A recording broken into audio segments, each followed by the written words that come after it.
Muy buenas tardes o casi buenas noches. En nombre de la Universidad Ort y también del Grupo Mate, les quiero dar la bienvenida y agradecerles su presencia en esta noche para participar de esta charla, de estas presentaciones y finalmente de la mesa de debate en torno a redes inteligentes, movilidad eléctrica, en definitiva, oportunidades y desafíos de las redes eléctricas inteligentes y la incorporación de vehículos eléctricos en nuestro país. El Grupo de Investigación Matemática Aplicada a las Telecomunicaciones y Energía, el Grupo MATE de Facultad de Ingeniería, va en esta oportunidad a presentar los resultados de su trabajo de investigación titulado Operación óptima de cargas inteligentes, generación renovable y recursos de almacenamiento en redes eléctricas. Este proyecto fue desarrollado con el apoyo del Fondo Sectorial de Energía que instrumenta la ANI, la Agencia Nacional de Investigación e Innovación, y el apoyo de instituciones y organismos públicos y privados. Para abrir el fuego, para comenzar con las presentaciones, la dinámica tendrá, creo que ya todos lo saben, primero 2 presentaciones a cargo de participantes del Grupo Mate y luego una mesa de diálogo, de debate, en la cual también vamos a tener una instancia en la cual se podrá participar con preguntas de todos ustedes. En primer término, vamos a darle la bienvenida al ingeniero Andrés Ferragut, investigador del Grupo Mate. Andrés es ingeniero eléctrico, perfil telecomunicaciones de la Universidad de la República, doctor en Ingeniería Eléctrica por la misma institución desde el año 2010. Es profesor asociado de redes en la Universidad Ort Uruguay y es investigador nivel 2 del Sistema Nacional de Investigadores. Su área de trabajo son los procesos estocásticos y la optimización aplicada al modelado de sistemas complejos, en particular las redes de energía.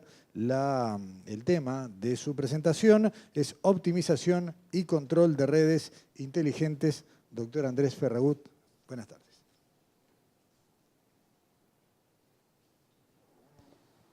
Bueno, muchas gracias, Gustavo, por la introducción. Me voy a aprontar. Dejé esto. Ahí está. Si pasa. Bueno, un gusto recibirlos a todos ustedes. Me sorprende muy alegremente la cantidad de gente que convocamos. Como decía Gustavo, la idea es, a través de nosotros en el grupo recibimos financiación a través de proyectos de investigación, por ejemplo de la ANI.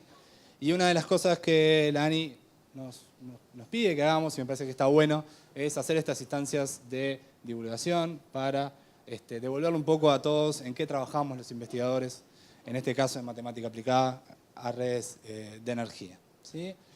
Entonces, para arrancar la presentación de hoy, primero quería presentarles un poco en qué consiste nuestro grupo, en qué consiste el Grupo Mate.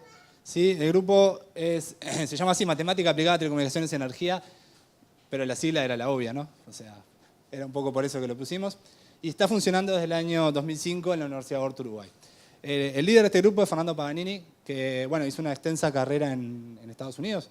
Él se doctoró en Caltech, después trabajó un tiempo en el MIT, después fue profesor en la Universidad de California de Los Ángeles, y a su retorno a Uruguay fundó este grupo de investigación, en el cual nos hemos formado algunos investigadores a lo largo de estos años. Yo me incorporé en 2007, por ejemplo, y hice mi tesis de doctorado dirigido por Fernando en el seno del grupo, ¿sí?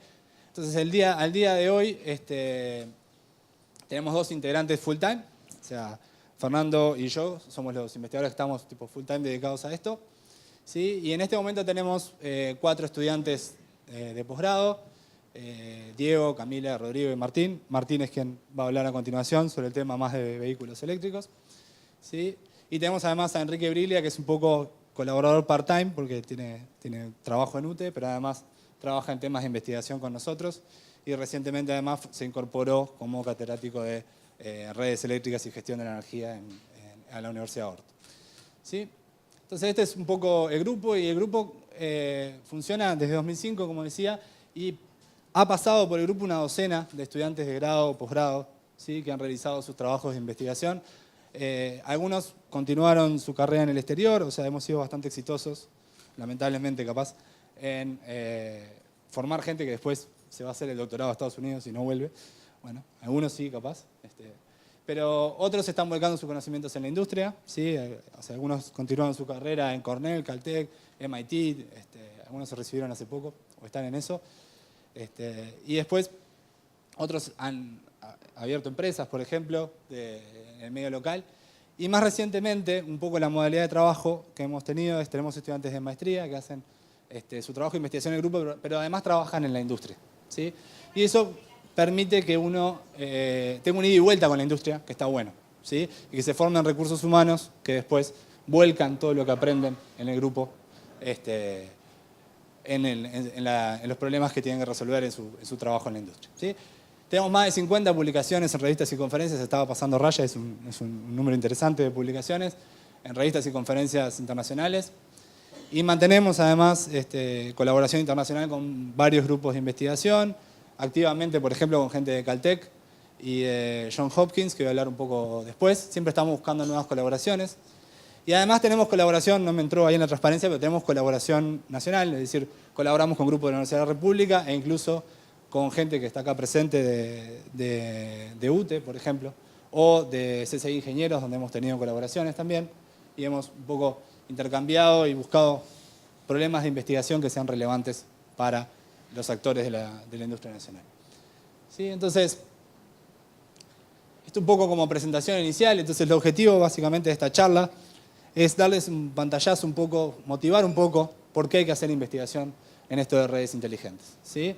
Ir de a poquito metiéndonos en el tema que capaz que es el más candente, que es el tema de la movilidad eléctrica, que es el que va a dar lugar a la discusión posterior, ¿sí? Entonces, ¿cuáles son los desafíos que se presentan en las redes eléctricas del futuro? Y divulgar las líneas de investigación del grupo en estos temas.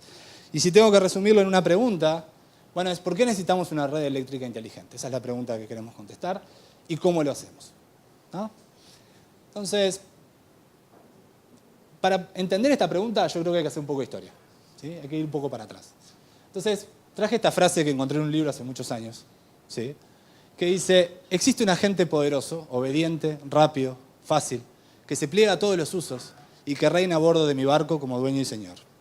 Todo se hace aquí por su mediación, me alumbra, me calienta y es el alma de mis aparatos mecánicos. Ese agente es la electricidad. ¿Alguien sabe en qué libro está esto?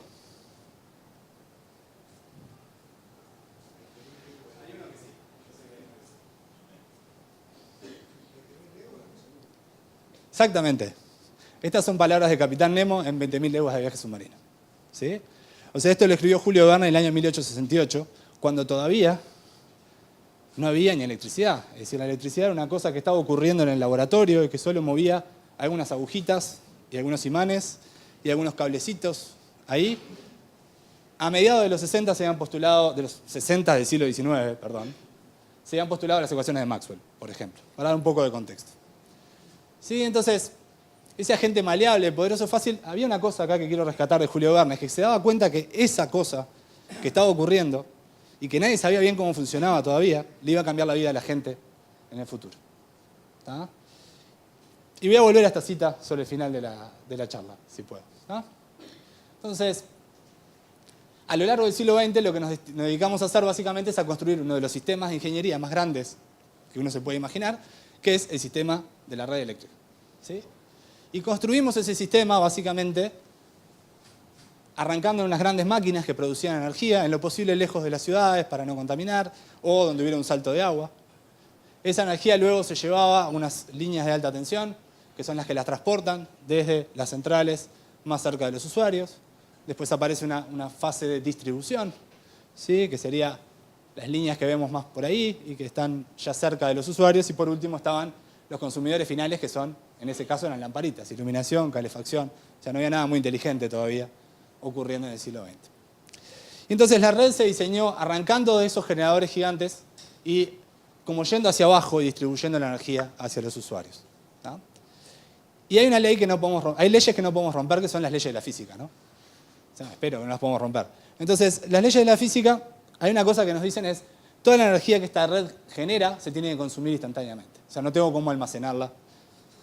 Ahora recientemente eso está cambiando, pero en principio no tengo cómo almacenarla. Tengo que mantener ese balance funcionando y para eso tenemos que hacer un sistema de control, básicamente. O sea, tenemos que agarrar y estar todo el tiempo midiendo cuánto se consume y controlando cuánto se genera, ¿sí?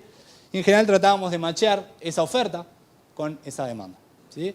Entonces ahí aparece el despacho de carga, aparecen todos los grandes sistemas de control que diseñamos en el siglo XX para ofrecer este servicio. Para que cada uno cuando enchufe su electrodoméstico tenga 230 volts, 50 Hz en la pared, ¿sí? Y bueno, esto está cambiando. Y está cambiando básicamente porque están cambiando las aplicaciones y está cambiando la forma en que generamos energía.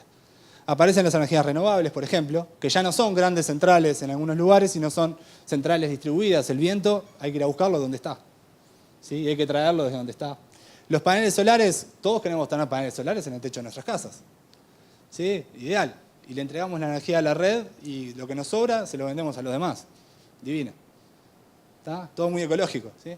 Bueno, pero para que eso funcione tenemos que cambiar la forma en que controlamos la red. O sea, tenemos que salir de este modelo de control así, súper centralizado, y hacer que la red sea más inteligente, ¿sí? Y nos pueda mezclar todo esto. En particular, hay un actor que va a cambiar todo, que son los vehículos eléctricos. Porque la demanda que introducen a la red es tan grande que vamos a tener que manejarla de alguna manera. Y sobre eso voy a volver más sobre el final. Entonces, esa es la electricidad en el siglo XXI. ¿Por qué podemos hacer esto? Bueno, yo creo que hay tres agentes de cambio que son los que están impulsando esto y esta revolución, por decirlo de alguna manera. Uno es la revolución en las telecomunicaciones y en la computación, ¿sí? Las tecnologías de la información y las comunicaciones hoy nos permiten procesar, medir, almacenar una cantidad de datos impensada hace 20 años, ¿sí? La humanidad genera por minuto, creo, no sé, en corto plazo, mucho más información que la que generaba durante toda la historia, hasta el siglo XX, ¿sí? Entonces, eso que podemos usar ahora a nuestro favor, podemos agarrar y decir, bueno, vamos a medir, vamos a poner medidores inteligentes, tomar medidas de lo que está haciendo la gente y tomar decisiones en base a esas medidas. Ese es uno de los agentes de este cambio. El segundo son las energías renovables. El mundo se dio cuenta que no podía seguir consumiendo petróleo y empezamos a ver cómo hacer para poder generar energía a partir de otras fuentes. Sí, pero esas fuentes, por lo que decía antes, son distribuidas inherentemente. Entonces entran en diferentes lugares de la red y ya mandar la energía de un lado al otro se vuelve muchísimo más complicado. ¿Está? Y por último, como decía, las nuevas aplicaciones, ¿sí? Queremos meter en esta red nuevas aplicaciones. Por ejemplo, los vehículos eléctricos, ¿sí? Y los vehículos eléctricos introducen una carga a la red que vamos a tener que manejar, ¿no? Entonces, esas son las tres, para mí, cosas importantes que están empujando esta revolución. Y bueno, nosotros, ¿qué es lo que hacemos en el grupo? Bueno, nosotros, ¿qué es hacer investigación en matemática aplicada? Es, bueno, a tomar problemas de la red eléctrica en este caso. Realizar modelos simplificados a veces, estilizados, reducidos. Hacer un análisis usando todas las herramientas matemáticas que tengamos a disposición y diseñar algoritmos, sacar reglas, sacar teoremas a veces simplemente heurísticas que nos permiten decir, bueno, esto hay que operarlo de determinada manera para que el sistema funcione mejor, para que funcione de manera óptima. Y ahí óptima es una palabrita que va a aparecer bastante a lo largo de la charla. Entonces, algunos desafíos que nos hemos planteado a lo largo de estos años con el apoyo del Fondo Sectorial de Energía, por ejemplo, nos hemos metido en estos temas de redes eléctricas inteligentes, de las redes de energía en general. Y entonces, yo traje para contarles hoy básicamente 4 desafíos en los cuales hemos trabajado recientemente, ¿no? Esos 4 desafíos están ahí. Voy a empezar por el primero, que es lo que llamamos regulación de frecuencia en presencia de renovables, ¿sí? Entonces, ¿qué es esto de la regulación de frecuencia? Bueno, todos sabemos, o todos, creo que la mayoría de por acá, veo varios ingenieros, así que todos sabemos que atrás del enchufe, ¿qué hay? ¿No? O sea, yo tengo un enchufe y voy a conectar un electrodoméstico y yo lo que espero encontrar ahí es una onda de voltaje de 230 volts, 50 Hz, y que eso me lo garantice la red eléctrica, ¿no? Espero encontrar eso del otro lado, ¿sí? Algunos se ríen acá, pero bueno. Entonces, yo quiero que esa onda sea de frecuencia constante, esté como garantizado. Esa es la calidad del servicio, ¿sí? Y para que eso pase, por lo que decía de las leyes de la física al principio, necesito balancear todo el tiempo la demanda, ¿sí?, con la oferta, venga de máquinas clásicas o de energías renovables. Y si ese balance se da, y alguno habrá notado que estas transparencias las robé de Estados Unidos, porque acá dice 60 Hz es la frecuencia que trabaja el sistema norteamericano, ¿sí? Si ese balance se da, entonces la frecuencia se mantiene alrededor de los 60 Hz, o de los 50 en el caso de Uruguay. Pero ¿qué pasa cuando hay un desbalance? ¿Sí? Bueno, cuando hay un desbalance la frecuencia se va a desviar. Y el problema es que todas nuestras máquinas están todas conectadas entre sí. ¿Sí? Entonces ese desvío se va a propagar por la red. Entonces le voy a pedir a Martín que me ponga la otra transparencia que tengo. ¿Sí? Que es una simulación, bueno, mejor, un estudio, un caso real, que trajo uno de nuestros colegas, Enrique Mayada, que trabaja en estos temas con nosotros. Él trabaja en Johns Hopkins en Estados Unidos y es egresado de nuestro grupo. Y él dio una charla hace 3 semanas acá en Ort hablando sobre estos temas. Y trajo este ejemplito que es cómo... A ver, para atrás, Martín. A ver. Ahí. La idea ahí es, se produce un apagón en Florida, básicamente. ¿Sí? Salta una línea, no sé bien qué pasó, pero básicamente en el momento que se produce esa perturbación en la red, esa perturbación se propaga y llega hasta Canadá. ¿Sí? O sea, salta la frecuencia, baila la frecuencia, y al sistema le cuesta encontrar el nuevo punto de equilibrio. ¿Sí? Le cuesta segundos, pero esos segundos pueden hacer saltar protecciones. Si saltan las protecciones tenemos apagones. Y uno dice, esto es un problema del primer mundo. No. El otro día hubo un apagón en Belvedere, ¿sí? A la hora del partido de Liverpool, creo. ¿Sí? O sea, buen momento para tener un apagón. Por suerte estaba jugando en el Francini. ¿Sí? ¿Tá? Pero hubo un apagón en Belvedere. ¿Y por qué? Bueno, porque hubo una falla en Argentina. Y esa falla en Argentina hizo mover la frecuencia y saltar las protecciones acá en Uruguay. Y sufrió la barriada de Belvedere. ¿Sí? Entonces, digo, este problema es un problema que tenemos que corregir. Y para corregirlo tenemos que actuar rápidamente. ¿Sí? Eso es un poco. ¿Y por qué el problema ahora es más complicado que antes? Bueno, porque las máquinas viejas, las máquinas grandotas esas, que cuando uno piensa en una represa, el generador es como una cosa pesada, que entrega mucha energía a la red. Y que cuando hay una perturbación cuesta moverlo. ¿Sí? Si uno mira las ecuaciones que gobiernan esta máquina, son como un péndulo. ¿Sí? Si el péndulo está quieto abajo, es que tengo los 50 Hz. ¿Tá? Pero cuando hay una perturbación se va a bandear el péndulo.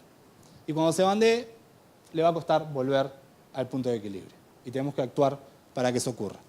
El problema es que cuando tengo generación renovable, en general estas máquinas son más pequeñas. ¿Sí? Y entran en la red entregando menos energía, tienen menor inercia relativa. ¿Tá? Entonces es como si tuviera un péndulo que tiene menos masa. Entonces cuando se perturba la red, este se mueve un poquito, pero este se bandea mucho. Y si tengo muchos de estos conectados, entonces la variación de la frecuencia puede hacer cualquier cosa. ¿Sí? Puede empezar a dispararse para todos lados. Entonces tenemos que tratar de controlar esto, tratar de controlar que no pase. Y bueno, Fernando y Enrique, quien les decía es nuestro colaborador en Johns Hopkins, han trabajado en este problema y han propuesto algunas soluciones. Una solución se llama Intelligent Droop Control, es un nombre que le puso Enrique, iDroop, así para que parezca bien smart e inteligente. ¿Sí? Y básicamente lo que propusieron es controlar activamente el rozamiento del péndulo, ¿sí? O sea, tratar de agregarle rozamiento al péndulo para que todas esas perturbaciones se consuman rápidamente y el sistema vuelva al punto de equilibrio lo más rápido posible. Y además eso se puede hacer, porque ¿qué pasa? Conectando los generadores renovables, en general tenemos inversores de potencia, electrónica de potencia, que puede ser muy inteligente. ¿Sí? Entonces en la comunidad por ahí lo que se proponía es decir, bueno, si tenemos esos inversores, hagamos que esos inversores se comporten como las máquinas antiguas. Y un poco la analogía que traía Enrique el otro día era decir, es como agarrarte un smartphone y usarlo solo para llamar por teléfono. ¿Sí? No. Tenemos un smartphone, hagamos algo inteligente. ¿Sí? Eso es un poco lo que están proponiendo. Y eso tiene menor esfuerzo de control, mayor velocidad de respuesta dinámica a las perturbaciones y dio lugar a un paper y a alguna colaboración más que estamos manteniendo actualmente en IEEE Transactions on Automatic Control, una revista de control que está ahora en revisión, que esperemos que salga pronto. ¿Sí? Ha venido con bastantes buenos reviews. Entonces eso es por el lado de la regulación de frecuencia. Esta es una de las cosas que hicimos a lo largo de este proyecto Fondo Sectorial de Energía. La segunda cosa que les quería contar es sobre la red de distribución. Queremos, por ejemplo, optimizar la red de distribución. ¿Sí? ¿Y quién es la red de distribución? La red de distribución es la encargada de llevar la energía hasta los usuarios finales. O sea, la saca de transmisión y la lleva hasta las casas de la gente. ¿Sí? Y yo ahí, inocentemente, la dibujé como un cablecito que se pierde en el horizonte, pero en realidad es una cosa mucho más complicada. ¿Sí? Ahí tiene un dibujo de la red de La Paz Las Piedras, no se va a entender mucho, tiene líneas, switches, transformadores, o sea, básicamente está conectada a la red de transmisión, pero además tiene transformadores, tiene potencialmente generación distribuida, entrando a nivel de distribución, por ejemplo, paneles solares domiciliarios. ¿Sí? Y tiene además, por ejemplo, consumidores grandes. Bueno, este es medio grande, porque este creo que ya saben cuál es. Pero grandes consumidores que entran también a veces en la red de distribución. ¿Sí? Entonces tenemos que gestionar todo eso. Tenemos que tratar de gestionar eso de la mejor manera posible para que los costos sean los menores posibles. ¿Sí? Los costos de abastecimiento sean lo menor posible. Y gestionar eso es un problema complicado. O sea, uno querría plantearlo, si un matemático medio inocente diría, bueno, vamos a plantear el problema de minimizar el costo de operación sujeto a las restricciones físicas de la red. O sea, a lo que las leyes de la física me dejan hacer. ¿Y qué puedo controlar ahí? Bueno, aquí que le encanta poner un montón de variables de control, pero básicamente las inyecciones de potencia activa y reactiva, cómo funcionan los transformadores, interruptores de la red que me permiten reconfigurarla, gestionar a los usuarios, que es una cosa que está bastante de moda, es decir, introducir respuesta a la demanda, etcétera, etcétera. Pero básicamente uno de los problemas que tiene esto es que las restricciones físicas de la red son un conjunto feo, lleno de puntas, ¿sí? Y yo quiero encontrar en ese conjunto feo, conjunto factible, el punto de operación óptimo. Y obviamente estoy simplificando mucho el problema, pero la gracia de esto es, los conjuntos, hay dos tipos de problemas de optimización. Los problemas no convexos son los que operan en conjuntos feos, donde me cuesta encontrar el óptimo, ¿sí? Y hay problemas que se llaman convexos, ¿sí? Porque el conjunto factible es convexo. Y simplemente para que les quede una idea, un conjunto convexo es un conjunto donde no se puede jugar a la escondida. ¿Tá? Entonces, como no se puede jugar a la escondida, como siempre puedo ver en todas las direcciones hasta el final del conjunto, ¿sí? Siempre puedo ver hacia dónde queda el óptimo.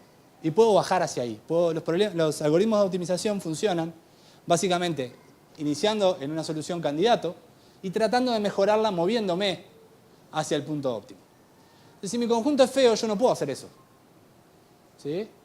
Y el algoritmo va a demorar mucho más porque es muy difícil que el algoritmo se dé cuenta de que capaz que tiene que subir a un lugar de mayor costo para después encontrar la bajada y decir, ah, ahora sí, para allá está el óptimo. ¿Sí? En cambio, si yo veo en todas las direcciones, tengo bien claro para dónde tengo que bajar y el algoritmo converge muy rápido. ¿Tá? Entonces, esto es un problema difícil, esto es un problema fácil. ¿Cuál es la idea que surgió en la comunidad? Entonces, voy a decir, bueno, utilicemos una relajación convexa para converger rápidamente al óptimo. Es decir, construyamos un conjunto convexo adecuado que extiende a la estrellita esa, ¿sí? Y dejemos que el algoritmo recorra buscando el óptimo por lugares que la física no me permite, ¿sí? Pero que cuando llegue al óptimo podemos verificar, ¿sí?, si ese punto al que llegamos está dentro del conjunto anterior, entonces es también el óptimo del problema anterior. ¿Tá? Entonces es una estrategia para buscar el mejor punto de operación que, levantando algunas de las restricciones, nos lleva hacia el punto que queremos de manera rápida. Entonces esto permite, por ejemplo, incorporar modelos mucho más detallados para incorporar mecanismos de control. Esto es en lo que han trabajado Enrique Briglia y Fernando, ¿sí? Y de hecho, yo también participé un poco en esto.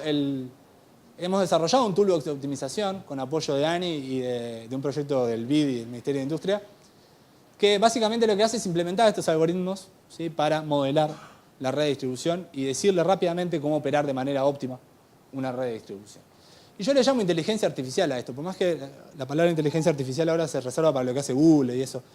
Porque básicamente lo que estamos haciendo es tenemos una estrategia para rápidamente entender cómo operar de manera óptima una cosa complicada, ¿sí?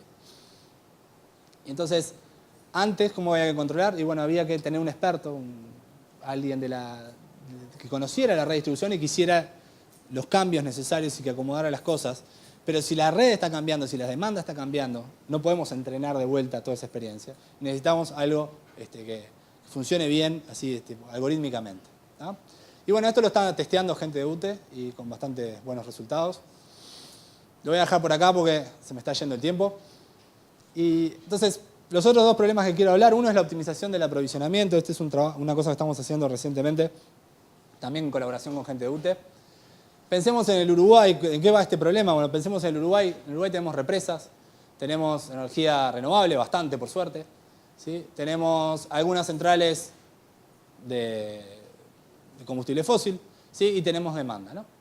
Y a uno lo que le gustaría hacer básicamente es minimizar, este es el problema que nos planteamos, minimizar el costo de abastecimiento sujeto a la disponibilidad de potencia, a la disponibilidad de las máquinas, a potencia, satisfacción de la demanda, que todo cierre, ¿no? De vuelta, balancear esa balanza que tenía al principio entre oferta y demanda. Pero queremos hacerlo con el menor costo, ¿sí?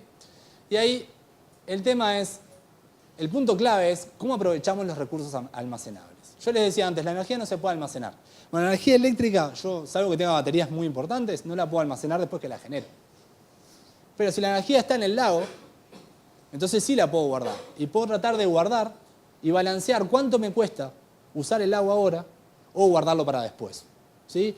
Aguantar hasta la primavera que llueve de vuelta. ¿Sí? Entonces es un problema grande de control de stock, básicamente. Yo tengo que controlar cuánto stock tengo guardado. Con la principal diferencia de que yo no controlo cuándo se llena de vuelta el stock.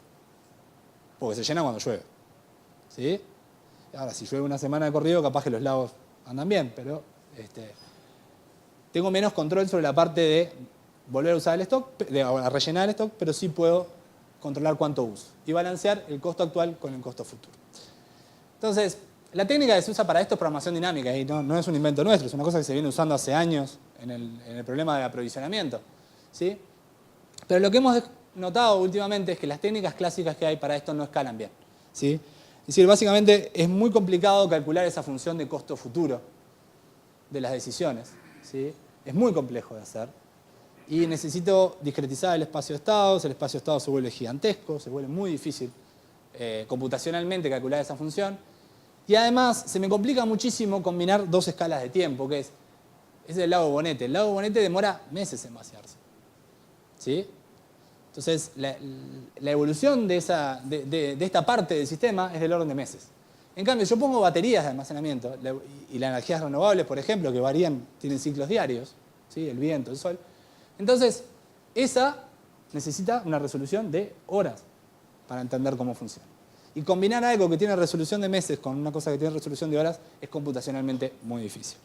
Bueno, usando algunas técnicas de optimización convexa, nuevamente, trabajando con Rodrigo Porteiro, que es estudiante nuestro de maestría, hicimos hace poco un modelo estilizado del Parque Eléctrico Uruguayo y lo resolvimos mediante una técnica que se llama Stochastic Dual Dynamic Programming, una técnica que es clásica, pero que últimamente ha tenido un impulso bastante fuerte.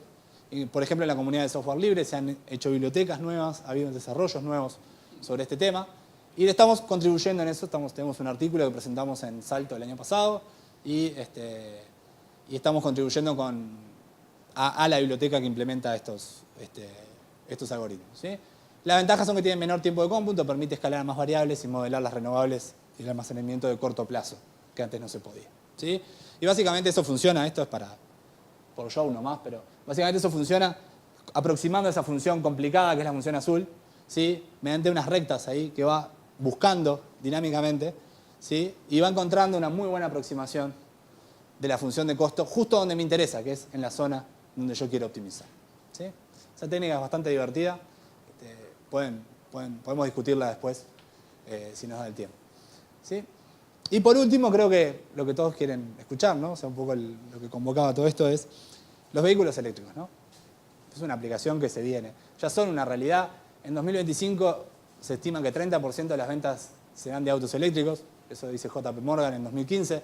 En realidad ahora busqué uno un poco más reciente. Dice que el 57% de las ventas y el 30% del parque de autos va a ser del orden va a ser el orden de magnitud que tenga la penetración de los vehículos eléctricos para 2040.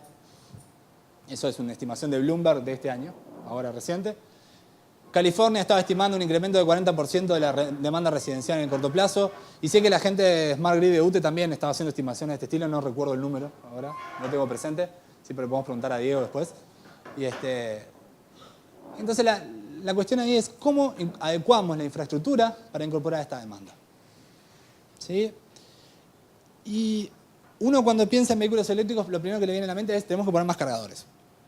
¿No? Tenemos que llenar de cargadores para que la gente pueda cargar. Pero no son solo los cargadores. Tenemos que llevar la energía desde donde la generamos hasta esos cargadores. ¿Sí? Y Uruguay está en una posición ideal para hacer eso porque tiene un montón de energía renovable. Entonces es un lugar donde los vehículos eléctricos vienen al pelo. ¿Sí? Porque si lo que queremos es sacar los combustibles fósiles, aprovechemos a meter las energías renovables en los autos. ¿Ustedes saben cuál es la potencia de una manguera de nafta? ¿Alguien se puso a hacer la cuenta? Cuando yo cargo el tanque en una estación de servicio, ¿cuál es la potencia del surtidor? ¿Con qué velocidad me está entregando energía? ¿Alguien hizo la cuenta? 5 megawatts. O sea, 1000 veces más que la potencia a la que salta la térmica en mi casa. ¿tá? Por eso es que los autos eléctricos demoran tanto en cargarse, ¿sí? Porque no podemos entregar la cantidad. Prueben prender un fósforo al lado de un surtidor. La nafta tiene un montón de energía, ¿sí? Entonces, ¿cómo hacemos ahora para toda esa energía que estamos sacando de los combustibles fósiles llevarla hasta donde estén los vehículos? Y ahí la analogía que a mí me gusta usar es esta. Netflix hoy en día es de las redes de telecomunicaciones. Netflix hoy en día es una de las aplicaciones que consume más ancho de banda en Internet, ¿sí? Es el 25% del tráfico de Internet al día de hoy. ¿Ah? ¿Por qué podemos ver Netflix en casa? ¿Sí? En un Smart TV. Podemos porque alguien inventó la fibra óptica. Hicimos una inversión en infraestructura que nos permite tener una red de distribución que nos permite llevar todo ese ancho de banda a los hogares. De manera súper ineficiente, además. Eso es tema para otra charla, ¿sí? Es súper ineficiente Netflix. Pero como hay fibra óptica y sobra, no pasa nada. El tema es que no hay un equivalente a la fibra óptica en la red eléctrica, ¿ah? Tenemos que seguir con los mismos cables de cobre. Y tenemos, por ejemplo, en el Reino Unido, 800.000 kilómetros de red de distribución instalada en cables de cobre, ¿sí? Y elijo el Reino Unido porque era una superficie parecida a la de Uruguay. No tenía el dato de Uruguay, capaz que Enrique sabe cuántos kilómetros hay. Pero son centenas de miles. 800.000 kilómetros da para ir hasta la Luna, dar varias vueltas y volver, ¿tá? No podemos cambiar eso de un día para el otro, ¿tá? Entonces, tenemos que hacer un uso inteligente de la capacidad instalada. Y con la tecnología actual, la carga de un vehículo lleva tiempo. Pero hay cierta flexibilidad que podemos aprovechar. Entonces, un poco, acá le voy a dar pie a Martín para que siga, porque todo el tema este de vehículos eléctricos lo hemos trabajado con él y por eso es la segunda charla. Pero un poco, simplemente a modo de levantarle el centro, ¿sí? Si queremos meter todos estos autitos eléctricos que están ahí en la red y los queremos cargar, se va a formar una cola, ¿no? Como cuando sube la nafta, básicamente, ¿sí? Entonces se va a formar una cola y tenemos que agarrar y entender cómo funciona esa cola de carga, en ese sistema de cola de carga. ¿Tá? Y acá hay una cosa que uno puede agarrar y decir, ¿por qué la teoría de colas? Y bueno, porque uno está acostumbrado a que las colas que uno experimenta en la vida diaria, todo el mundo habrá ido al hábitat y tratado de sacar plata, ¿no? Cuando va a sacar plata, saca un ticket que le dura 10 minutos. Entonces tiene 10 minutos para terminar el trámite. Se para ahí en la cola y ¿qué pasa? El señor que está parado primero en la cola tiene que pagar el IRPF, saca el nuevo siglo, TCC también, porque tiene los dos, empieza a sacar un montón de facturas, demora, y ahí me viene la impaciencia y esos 10 minutos se me van y no consigo sacar plata. Entonces yo era más urgente que el otro, ¿sí? Y el otro era más pesado que yo.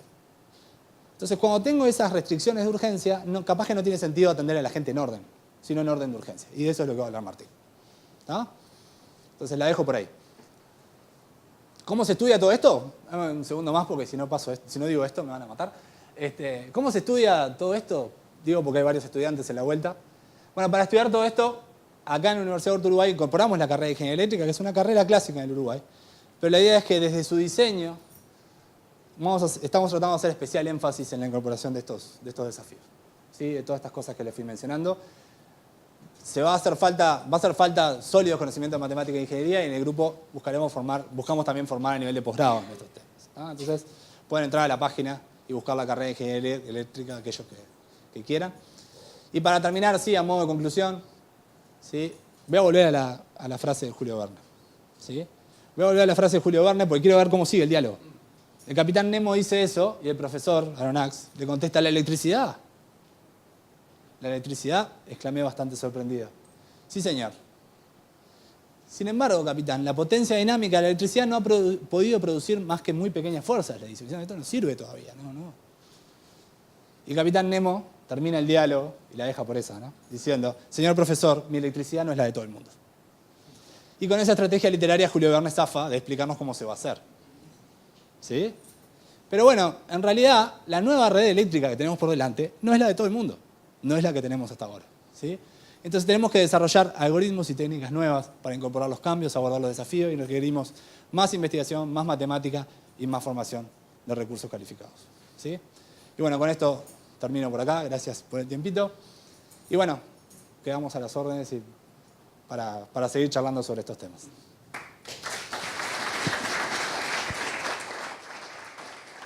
Bueno, muchas gracias, Andrés. Ahí está.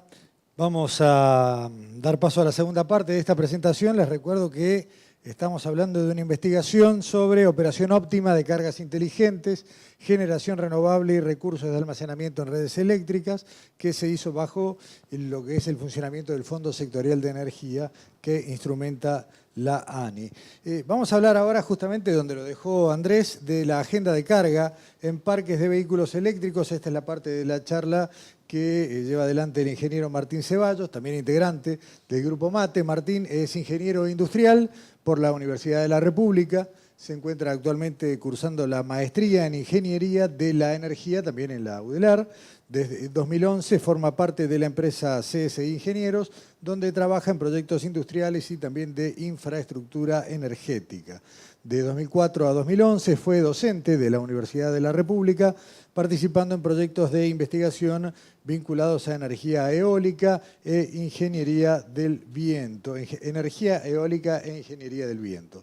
Desde 2017 forma parte del Grupo MATE de investigación de la Universidad ORT en proyectos en la temática de almacenamiento energético. Martín Ceballos, adelante. Bueno, muchas gracias por la presentación y terrible centro de Andrés ahí en la charla.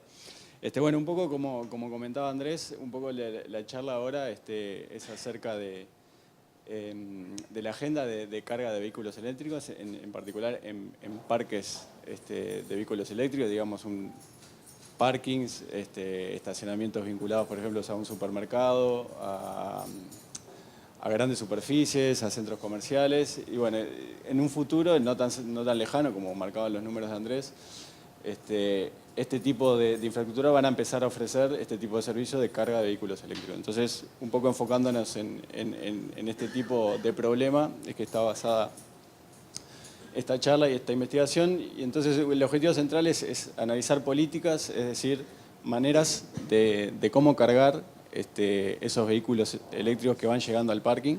Es decir, cómo definir la agenda, cómo las voy a cargar, como decía Andrés, no al primero que llegue, sino tener una estrategia de cómo hacerlo.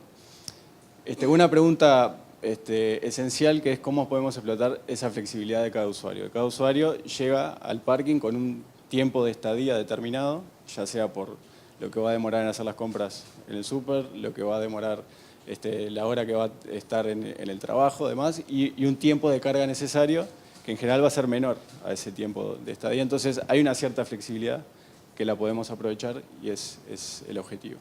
Entonces, bueno, un poco vamos a presentar cómo analizamos nosotros los modelos de este tipo de parques y después estudiar dos problemas concretos, que es, por un lado, estudiar las políticas que reduzcan los picos de consumo y por otro, estudiar la justicia en la asignación de los recursos cuando se tienen restricciones, es decir, en condiciones de escasez, un poco también lo que comentaba Andrés, cómo hacer que cada usuario que va al sistema se vaya conforme con la carga.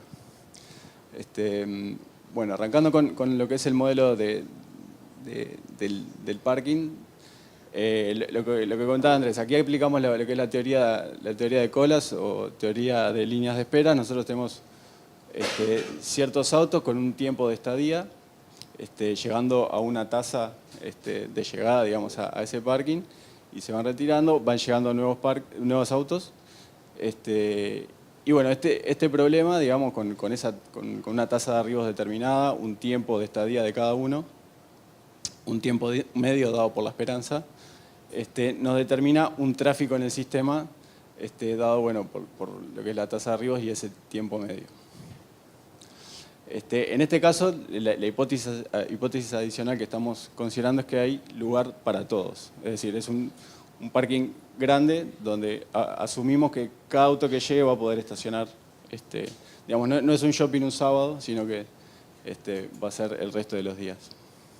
Bueno, este problema es, en la teoría de colas es un sistema que se conoce como cola de infinitos servidores, es decir, tenemos infinitos puntos para poder cargarlos, con una población cerca de esa media.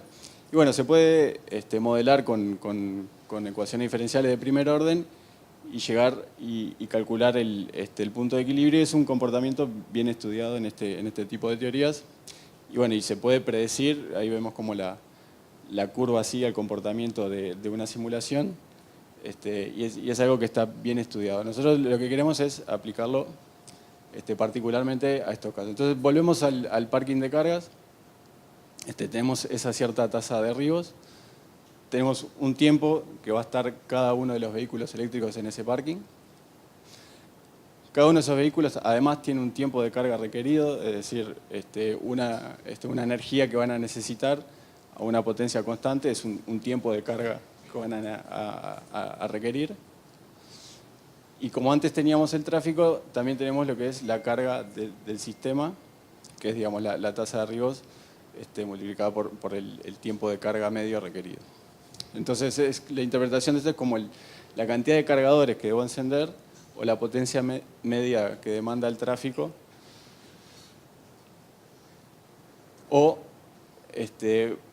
o la cantidad de cargadores, o también lo puedo modular la potencia que le entrego a cada uno, como alternativa, digamos. Es esas dos, ¿no? O le doy una cierta potencia, una cierta cantidad de energía a cada vehículo. Y como decíamos hoy, este sistema tiene flexibilidad que podríamos explotar. ¿Sí? Flexibilidad dada por esa diferencia entre el tiempo de estadía que va a tener cada vehículo y el tiempo de carga requerido de cada vehículo. Entonces, para entender un poco cómo viene dada esa flexibilidad en el sistema, podemos ver cómo podemos cargar a cada uno de esos vehículos. Entonces, partiendo de los tiempos, digamos, de estadía, por un lado, el T, y partiendo del tiempo de carga requerido, nosotros podríamos darle la carga inmediata a ese vehículo y llegar a lo largo del tiempo a la carga requerida cero, o sea, a que se le cumpla la carga a ese vehículo, digamos, apenas llega. Como alternativa, podríamos esperar al tiempo justo para que se vaya con carga requerida cero, o sea, se le cumpla la carga al momento que tiene que partir. ¿Sí? O sea, que en definitiva podríamos hacer cualquier recorrido dentro de esta área tomando las decisiones de agenda que nosotros quisiéramos. ¿Sí? Entonces, eso es lo que nos da la flexibilidad en el sistema. Ahora, ¿cuál es el perfil de carga que beneficia al sistema? O sea, ¿cuál es la decisión de esa agenda para cada uno de los vehículos? Es un poco lo que queremos determinar.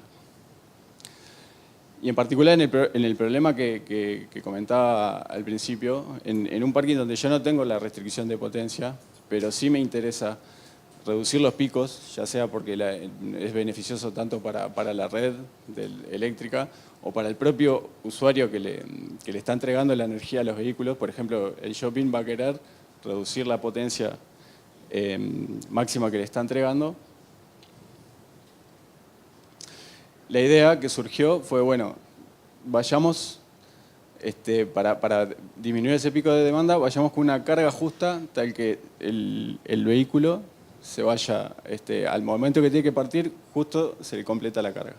¿Sí? O sea, para cada vehículo elegimos una potencia justa para que su carga se complete al cabo de su permanencia. Aplicando esta agenda, esta política de carga, lo que vemos es que efectivamente pasamos de ciertos picos de potencia a minimizarlos. O sea, lo que tenemos es que la varianza, ¿no? Cómo varía, digamos, la potencia instante a instante respecto de la media, es sustancialmente inferior cuando aplicamos este tipo de política. Y esto en realidad, bueno, es un teorema que lo demostramos. Y bueno, lo que dice es eso, digamos, que en un sistema de carga con arribos del tipo Poisson de una tasa dada lambda de llegada de arribos de autos, la cota inferior de la varianza, o sea, el mínimo de esa variación respecto a la media del consumo, se alcanza utilizando este tipo de agenda, ¿sí? La agenda exacta, la que lleva del punto inicial al final cuando el vehículo se retira con la carga justa.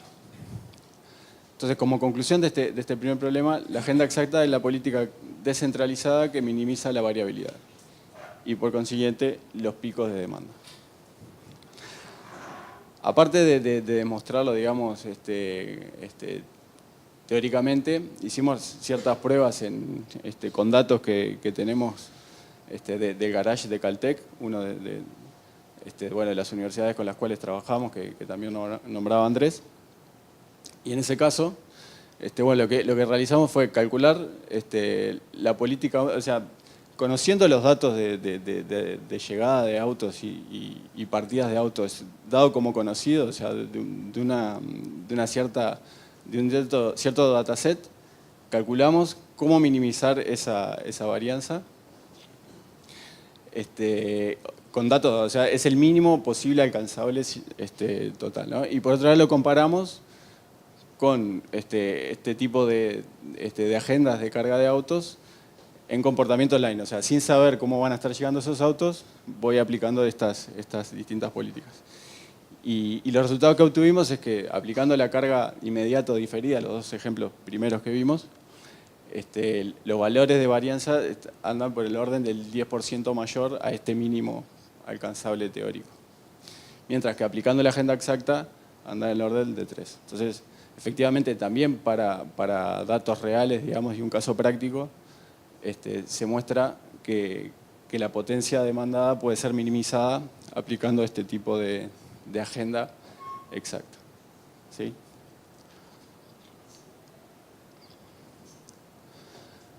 Por otro lado, el segundo problema que planteamos es, ahora sí, en condiciones de escasez. En el problema anterior, nosotros estábamos suponiendo que no había límite en la potencia instalada. Es decir, buscábamos minimizar ese pico, pero nosotros podíamos pasarlo porque no había una cierta restricción. Ahora sí, asumimos que hay una restricción en potencia. De nuevo, por ejemplo, volviendo a los ejemplos de los parking, ya sea de un shopping, un centro comercial, de un parking de oficinas, siempre, en general, vamos a tener una potencia máxima que el parking puede demandar, ¿sí? Es la potencia contratada que tiene ese shopping o que pueda tener ese centro comercial.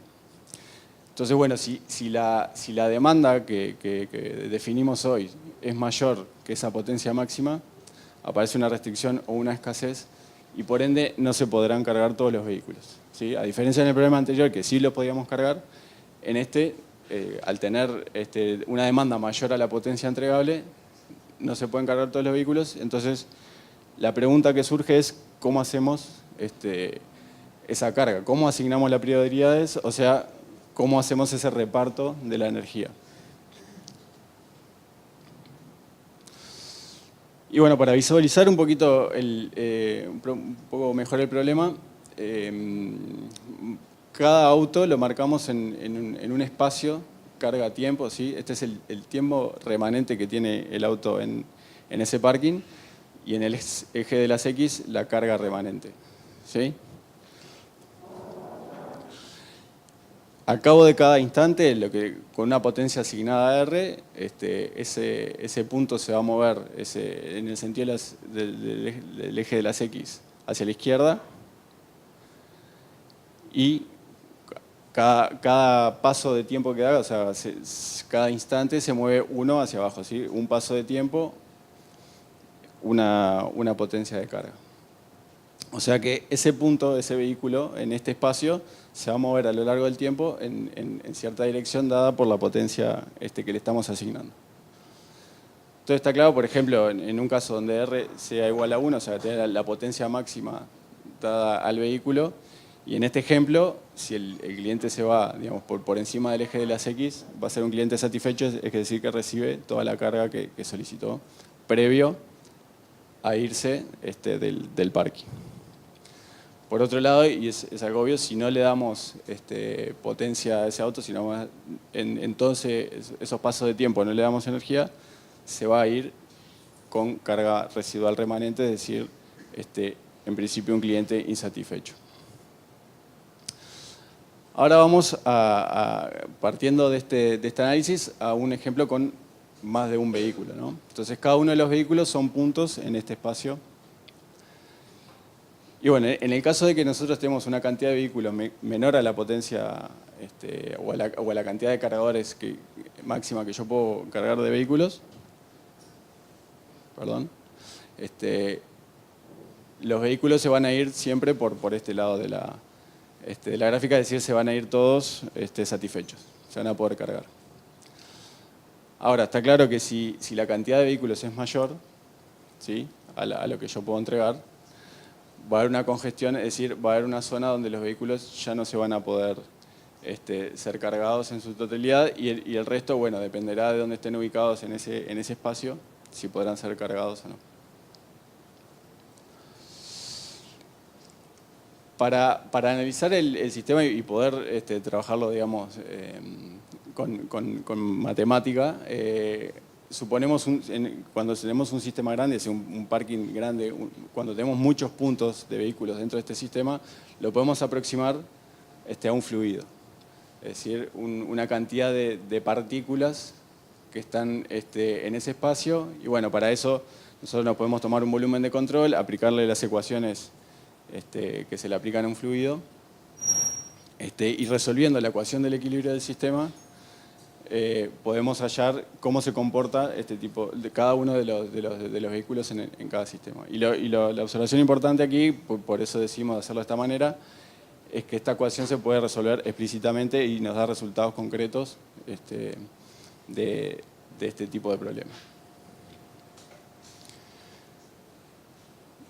En base a eso y a modelarlo de esta manera, bueno, en uno de los papers que presentamos desarrollamos un teorema que es,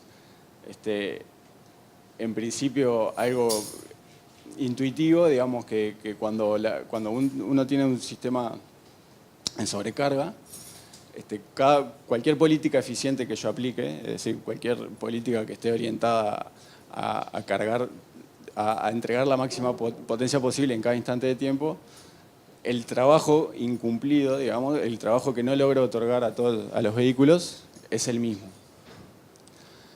Ahora, la distribución de ese trabajo no entregado es altamente dependiente de la política, es decir, de cómo yo decido entregarle la energía a cada uno de los vehículos. Entonces, bueno, un poco para analizar las distintas políticas, como comentaba Andrés, digamos, uno puede decir, los asigno por el orden de llegada. O sea, primer auto que llega, yo lo cargo hasta que se me llena la potencia, digamos, hasta que no puedo entregar más potencia y priorizo esos vehículos. Pero bueno, ese tipo de políticas o de agenda no tiene en cuenta la urgencia de cada usuario, ¿no? Entonces, la idea nuestra es utilizar políticas que sí tomen en cuenta las urgencias o los deadlines, o sea, cuándo tienen que partir cada uno de los vehículos, que son en general políticas que provienen del sistema de tareas de procesamiento, ¿sí? Entonces, bueno, para mostrar un ejemplo, perdón, si yo tengo, volviendo al ejemplo anterior, ¿sí?, 9 vehículos en el sistema, cuando puedo cargar solo 3, una de las políticas posibles a aplicar es la de Earliest Deadline First, que es priorizo los autos que están más próximos a partir, ¿sí? En este caso, ¿cuáles son los 3 autos que están más próximos a partir? Son los 3 de más abajo, digamos, los que están más cerca del tiempo remanente cero. Y lo que podemos mostrar es que se genera un umbral a partir del cual los vehículos que van llegando simplemente no reciben carga hasta cierto tiempo de espera remanente y ahí empiezan a recibir carga. Bueno, modelándolo con estos parámetros de tasa de llegada, de tiempo de carga media, tiempo de estadía media, y una potencia máxima de 60 menor a la energía, podemos ver cómo mientras el sistema no entra en régimen, digamos, se cargaban todos los autos, hasta llega un momento que entra en régimen, cada uno de los autos recorre este trayecto, ahí empiezan a cargarse y bueno, lo que se ve es que algunos de los autos sí se van totalmente cargados, el resto no. Resolviendo las ecuaciones de derivadas parciales, podemos caracterizar a ese umbral, lo podemos determinar, calcularlo y efectivamente calcular la energía que se lleva cada uno de los usuarios. Como veíamos en la simulación, se ve que los usuarios que solicitan poca carga, más allá del tiempo de estadía que tengan, se retiran completamente cargados, ¿sí? O sea, se van con carga remanente cero. Pero por otro lado, los autos que piden mucha carga, solo reciben ese valor del umbral y se van con cierta carga remanente sin recibir. Entonces, esta política de alguna manera es injusto con los trabajos grandes. Es decir, los vehículos, por más que estén mucho tiempo disponibles en el sistema, o sea, le están dando mucha flexibilidad tal vez, por pedir mucho, por estar poco cargado, por llegar al parking con carga casi cero. Por ejemplo, el auto llegó justito, digamos, igualmente reciben o se truncan en su carga.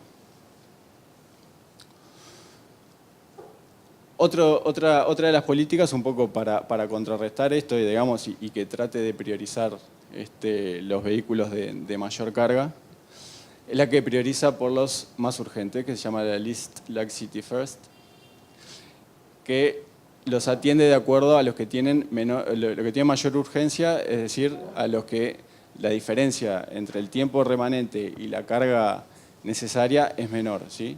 O sea, los que si yo los retraso un poco ya sé que no puedo cumplir. En este caso, y ahora lo vamos a ver en la simulación, los vehículos que se terminan cargando son los de este sector, también con un umbral que está dado por los valores que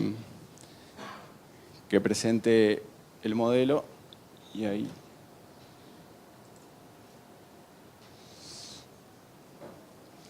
lo que vemos de nuevo, mientras el parking se pone en equilibrio, digamos, del sistema, los autos recorren el trayecto, no son cargados hasta que llegan a ese cierto umbral y ahí se empiezan a cargar. Lo que sí se ve es que todos se terminan yendo con una carga remanente igual para todos, salvo los que tienen menos carga, los que piden poca carga se van directos sin recibir nada, ¿no? Eso se observa en la simulación. Entonces, de nuevo, resolviendo las ecuaciones, podemos calcular y caracterizar ese umbral y podemos calcular con cuánta energía se retira cada uno de los usuarios, donde, como veíamos recién, mientras que los trabajos grandes sí reciben una carga hasta cierto valor, los trabajos pequeños no reciben nada, ¿sí? O sea que esta política perjudica de alguna manera a los trabajos pequeños que directamente no reciben servicio. Es decir, acá llega un auto, un vehículo eléctrico que solicita poca energía y de nuevo, más allá del tiempo de estadía que le esté entregando mucha flexibilidad al sistema, el auto se va sin recibir nada. Y bueno, un poco después de analizar los resultados y más, y para tratar de llegar a un balance entre estas dos políticas, definimos una nueva política que la denominamos Least Laxity Ratio, que en vez de priorizar por la diferencia entre el tiempo que tiene disponible y el tiempo de carga, los priorizamos por la relación, ¿sí? Es decir, a los que tienen más relación tiempo de carga sobre tiempo de estadía en el sistema, los priorizo y le doy energía antes. En el mismo ejemplo, en ese caso, los tres que van a recibir energía, ¿sí? Son de los que sean una recta desde cero con una cierta pendiente, ¿sí? También, de nuevo, con un valor que lo podemos caracterizar. Ahora vamos a ver un poco la simulación nuevamente.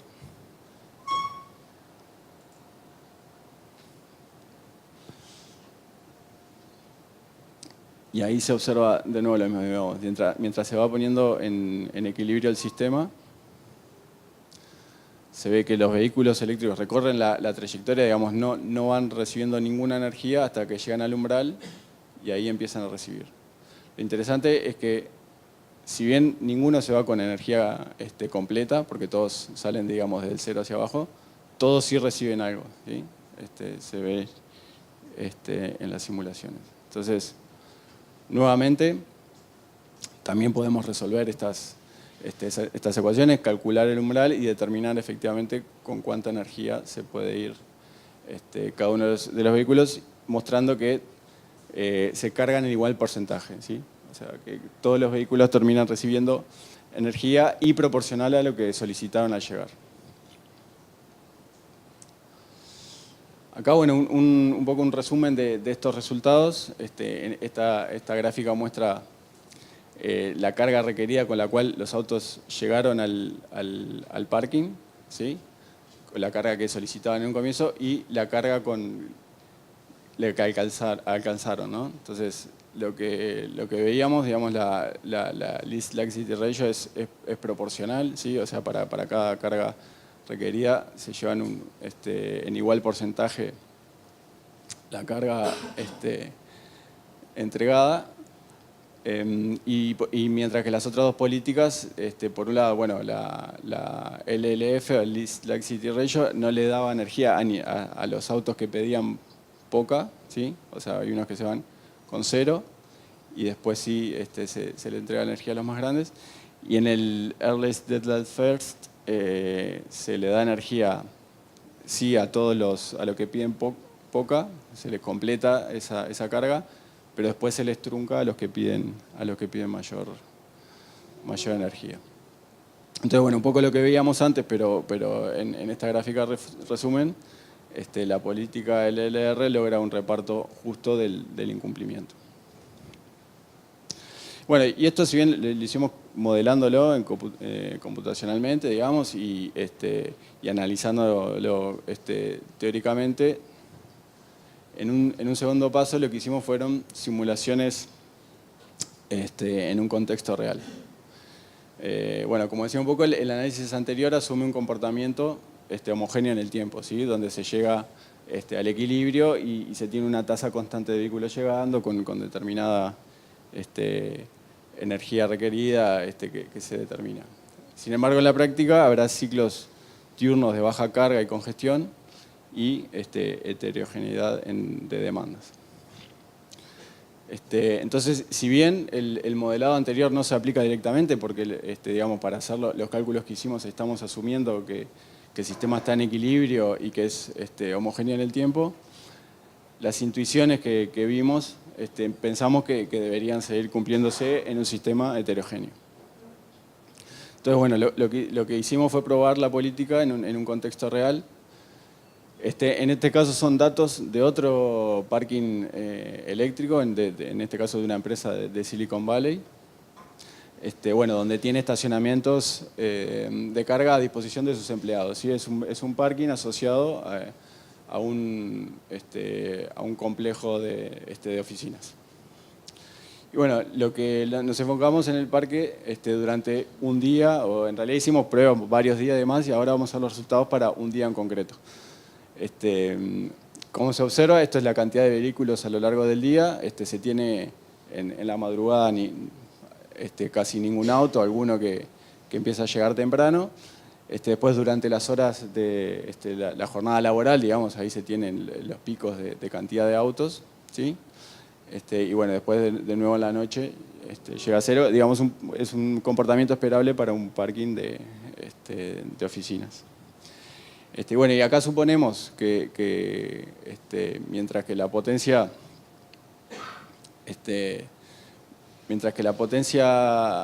requerida por el sistema, perdón, mientras que la cantidad de autos puede llegar a unos 150, ¿sí? La cantidad de cargadores a plena potencia, o sea, con la potencia equivalente de 150 kW, es de 30, ¿sí? Esa es la diferencia. O sea, solo puedo cargar hasta 30 vehículos cuando tengo bastante más durante el día. Entonces, un poco es ver cómo se comporta estas tres políticas analizadas para este tipo de perfil. Y para evaluar el criterio de justicia definimos un índice, digamos, que bueno, determina cuanto más cerca de uno es el índice, que fueron las cargas más parejas entre los vehículos, y cuando es más cercano a 0 es que son más desbalanceadas, digamos. Entonces, un poco ahí vamos a ver la simulación.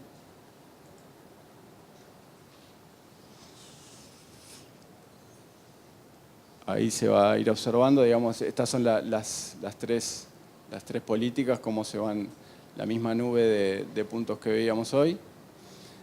Aquí el perfil de cantidad de autos que estoy cargando para cada una de las tres políticas, y aquí el índice que veíamos recién que nos indica la justicia en el reparto. Digamos, como se observa, acá el verde, no sé si se llega a ver del todo, vamos a ponernos una vez más. El verde es el least laxity ratio, la que vimos que daba mejor reparto de esa energía entre los usuarios. Ahí vemos cuando empieza las horas de congestión, se mantiene bastante cercana a 1, digamos, mientras que las otras dos políticas se alejan bastante. ¿Sí? Digamos, como muestran también para este caso real, cómo la política que definimos mejora la distribución de la energía. Bueno, esto es un poco la imagen de esos resultados finales. Y como conclusiones de esto, digamos, de nuevo, el algoritmo o la política definida, la LLR, preserva la justicia aún en condiciones heterogéneas, ¿sí? Donde en realidad la teoría, digamos, no es posible aplicar, pero sí, igualmente, la realidad muestra que se comporta de la misma manera. Y lo cual nos indica que los modelos permiten diseñar algoritmos robustos en la práctica, así que se pueden aplicar también a este tipo de problemas. Bueno, un poco entonces las conclusiones de esto, de estas líneas de investigación que hemos hecho, digamos, analizamos diferentes modelos de parques de vehículos eléctricos. Analizamos cómo explotar la flexibilidad en condiciones de baja carga, así el primer problema que vimos. Diseñamos una herramienta de análisis y políticas para un reparto equitativo en sobrecarga, ¿sí? Segundo problema que estábamos viendo. Y los resultados en casos reales son prometedores, ¿sí? con ese objetivo que nos planteamos. Bueno, líneas a futuro, y es un poco también que lo comentaba Andrés en su presentación inicial, es cómo gestionar la flexibilidad para beneficio de la red de distribución, ¿sí? No solo para beneficio del usuario que recibe, sino también para la red. Un poco lo vimos con el tema de minimizar el pico, pero ya llevarlo más a la red, lo cual requiere modelos conjuntos con la propia red. También las políticas de incentivos, por ejemplo, diseño de mecanismos para que los usuarios cooperen con el sistema, señales de precio, etcétera. Y bueno, después integración con renovables no despachables, donde ahí aparece una limitante adicional, que es cómo gestionar la carga para alinearla con la oferta. Bueno, esta era la presentación. Por más información pueden buscar en un paper que publicamos hace poco en la IEEE Transactions on a Smart Grid, así que bueno, pueden ingresar y evaluarlo. Muy bien, muchas gracias, Martín.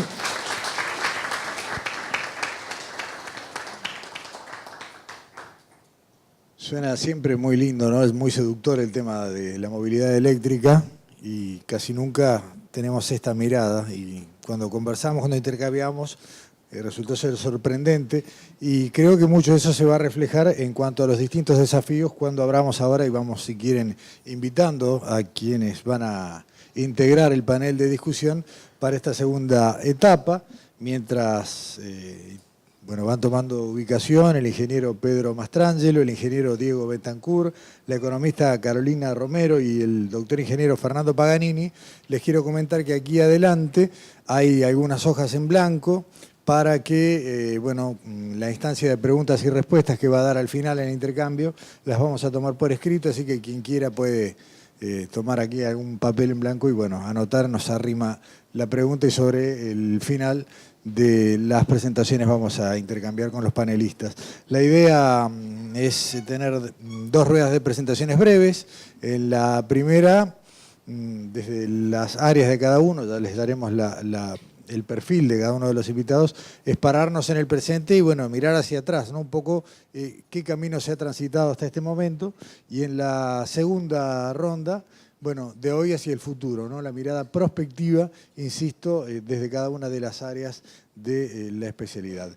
En primer término, le pedimos que, bueno, en este living de discusión de perspectivas en movilidad eléctrica y su impacto en la infraestructura, abre el juego, rompe el hielo, el ingeniero Pedro Mastrangelo de CSI Ingenieros, es ingeniero civil con perfil hidráulico ambiental, egresado de la Universidad de la República, es el responsable de innovación de CSI Ciemsa, así que las ruedas son de 5 minutos y comenzamos con el ingeniero Pedro Mastrangelo.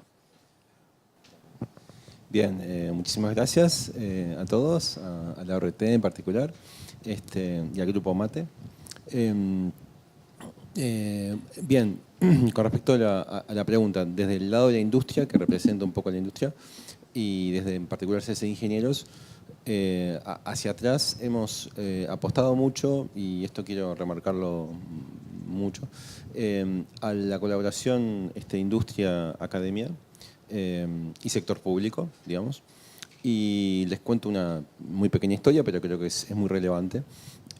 Ustedes saben que la ANI tiene un centro tecnológico que se llama ICT4B, ICT para verticales, que ha sido muy exitoso realmente, se conformó en el 2015, y desde el principio CSI Ciemsa ha sido parte del centro. Por supuesto están las 4 universidades, está la ORT, y allí en la gestación un poco de las ideas primeras que tuvimos, nos juntamos con el Pino, con Andrés, Martín participó también de parte de CSI, y hicimos un proyecto. Al principio estuvimos largo tiempo digamos, planeando qué podemos hacer. Hicimos un proyecto de innovación financiado por la ANI y auspiciado por el ICT4B, que trató sobre el tema que trató Andrés en su presentación, de almacenamiento de energía, digamos, ¿no? Tomando un caso uruguayo pequeño, pero el primer caso, digamos, relevante. Lo que se hizo fue un proyecto de 2 años que optimizó, digamos, el almacenamiento de energía en ese caso particular, que era, digamos, solar y baterías, ¿sí? Pero también se analizaron los problemas lateralmente vinculados a lo que es las represas y demás. Lo cual, el proyecto fue muy exitoso. Los resultados básicamente fueron tener una herramienta que está probada y que puede ser usada en este futuro que planteaba Andrés. Y además, muy importante, formar recursos que van y vienen, digamos, de industria-academia, y que Martín es el ejemplo que está aquí, que Martín Ceballos, que ha sido fundamental para nosotros, para CSI, y en ese sentido es ojalá tengamos muchos más Martínez en CSI y en ORT. En cuanto a... Ese ha sido un proyecto madre base, ¿no? CSI Ciemsa además tiene muchas actividades en el sector energético en general. Menciono rápidamente porque el tiempo es corto. Tenemos un parque eólico grande, 25 aerogeneradores de 2 megawatts cada uno. Lo interesante es que como es una empresa de ingeniería, no la presenté, perdón, pero bueno, tenemos desde 1980, digamos, mucha actividad. Es la empresa de ingeniería más grande de Uruguay, CSI. Ciemsa Servicios, a su vez, es una empresa que es muy activa y muy innovadora en la parte de movilidad inteligente. Ese proyecto eólico, lo interesante que fue en toda la cadena trabajado desde la ingeniería nacional, digamos. Entonces, desde la parte de los recursos, medición de recursos de viento, toda la parte de ingeniería, toda la parte de obra y la parte de mantenimiento. Agrego que ahora en los últimos meses, y Martín ha participado en este proyecto muy interesante, incluimos un data scientist, un científico de datos, para analizar los datos en mantenimiento de un montón de temáticas que fueron cambiando obviamente con el tiempo y que ya no son los datos que teníamos al principio cuando medimos. Eso ha llevado a ajustes muy interesantes de concretos en la operación del parque, digamos, que han sido muy interesantes para gestionar hacia adelante. Más cosas que hemos hecho vinculadas más a la parte de, si se quiere, movilidad y vehículos. Como les dije, en CCI Ciemsa tenemos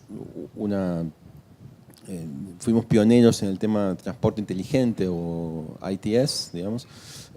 Desde hace muchos años ustedes pueden observar quizás en las rutas lo que son el pesaje de camiones de carga por medio de tecnología WIM, Weigh in Motion, que es una tecnología innovadora, que lo que hace es pesar sin que el camión se detenga.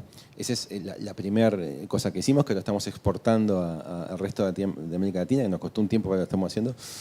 Luego, tema peajes, luego más avanzado, temas con la Intendencia de Montevideo, el área de Smart Cities.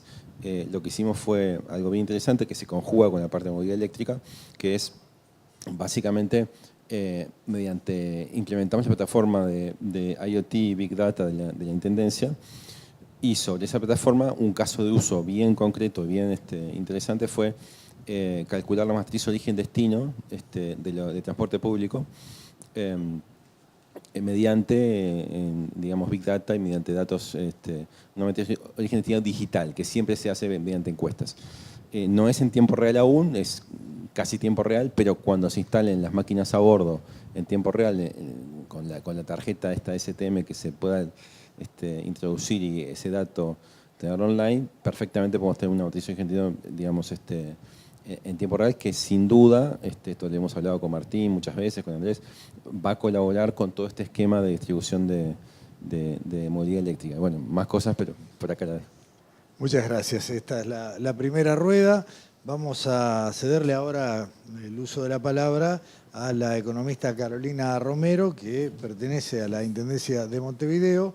Es licenciada en Economía por la Universidad de la República, economista en la División Transporte en el Departamento de Movilidad de la Intendencia de la Capital.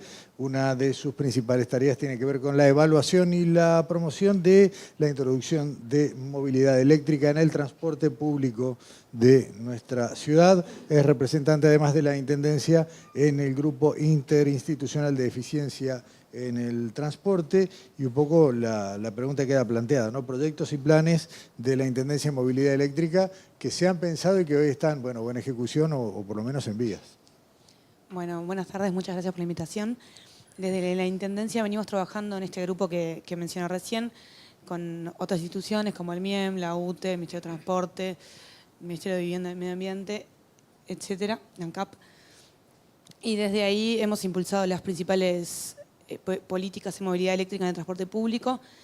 Se comenzó con los taxis eléctricos en el año 2015. Hoy tenemos circulando 55 taxis eléctricos que fueron promovidos también por UTE y el Ministerio de Industria. Tenemos un ómnibus eléctrico de la empresa CUTSA, que ya viene circulando desde 2016. Y tenemos desde diciembre del año pasado un punto de carga en conjunto con UTE en la vía pública, si bien UTE ya tiene otros puntos de carga más. Bueno, eso es lo que tenemos hasta hoy. Vamos a seguir trabajando en esa línea. Tenemos abierto un subsidio para el recambio de 90 taxis eléctricos. Hasta hoy tenemos uno que ya se ha incorporado. Y bueno, después les seguiré comentando lo que tenemos de desafíos en la incorporación de ómnibus eléctricos. También tenemos en el nuevo registro de Uber, tenemos 50 cupos para vehículos eléctricos. Tenemos una normativa para los monopatines eléctricos también que arribaron este año a la ciudad. Y bueno, por ahí lo que vamos hasta ahora. Perfecto. Vamos a continuar ahora con Diego Betancourt de UTE, proyectos en desarrollo de la UTE. La introducción: es ingeniero electricista, egresado de Facultad de Ingeniería de la Universidad de la República. Trabajó desde el año 1992 en UTE, desempeñándose principalmente como planificador de la red de distribución. Actualmente es jefe de proyecto de movilidad eléctrica y se desarrolla dentro del programa de redes inteligentes de la empresa. Y de alguna manera el disparador tiene que ver con lo mismo, ¿no? Proyectos en desarrollo desde UTE en movilidad eléctrica y redes inteligentes. Bueno, buenas noches. A ver, yo creo que de lo que venimos haciendo, creo que lo fundamental y lo que permite las acciones que se están empezando a concretar es ese ámbito interinstitucional donde trabajamos, que es donde permite canalizar ideas, iniciativas y los recursos que tienen disponibles las diferentes instituciones públicas. Entonces se pueden alinear esos esfuerzos en objetivos comunes, o sea, se construyen objetivos comunes y se pueden llevar adelante las iniciativas. Ninguno de las instituciones podría haber avanzado sin la colaboración de los demás. Entonces eso es lo que nos permite que de una manera cierto respaldo que le pudimos dar desde UTE a las iniciativas de los taxis eléctricos le permitieron a la Intendencia dar ese paso. O sea, pero UTE solo no podría haber resuelto el tema de los taxis. O sea, es importante y hay un montón de estímulos que se han dado de decretos, exoneraciones tributarias o ley de promoción de inversiones y otros aspectos que están hoy vigentes, que se logran con la coordinación y con que cada institución haga su esfuerzo.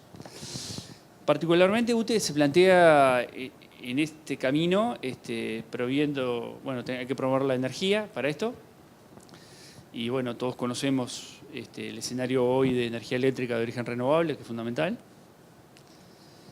para de alguna manera descarbonizar el transporte.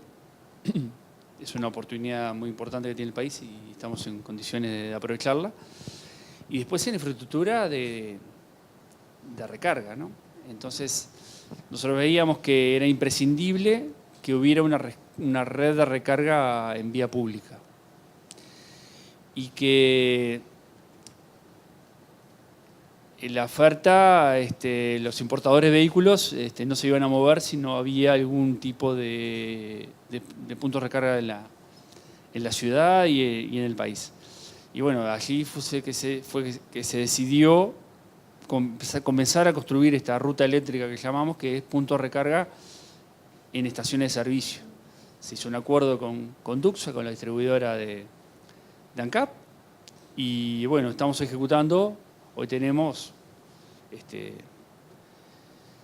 no solo el sur, o sea, de Colonia, sino que se llega por ruta 2 a Fraiventos y se llega por ruta 3 a Paysandú. Y tenemos avanzado algunos otros puntos en el norte y con línea de trabajo que nos va a llevar a entrada del año que viene para poder cubrir todos los departamentos y todas las rutas principales, con un punto entre 60 y 80 kilómetros de distancia. Los puntos de recarga se están ejecutando.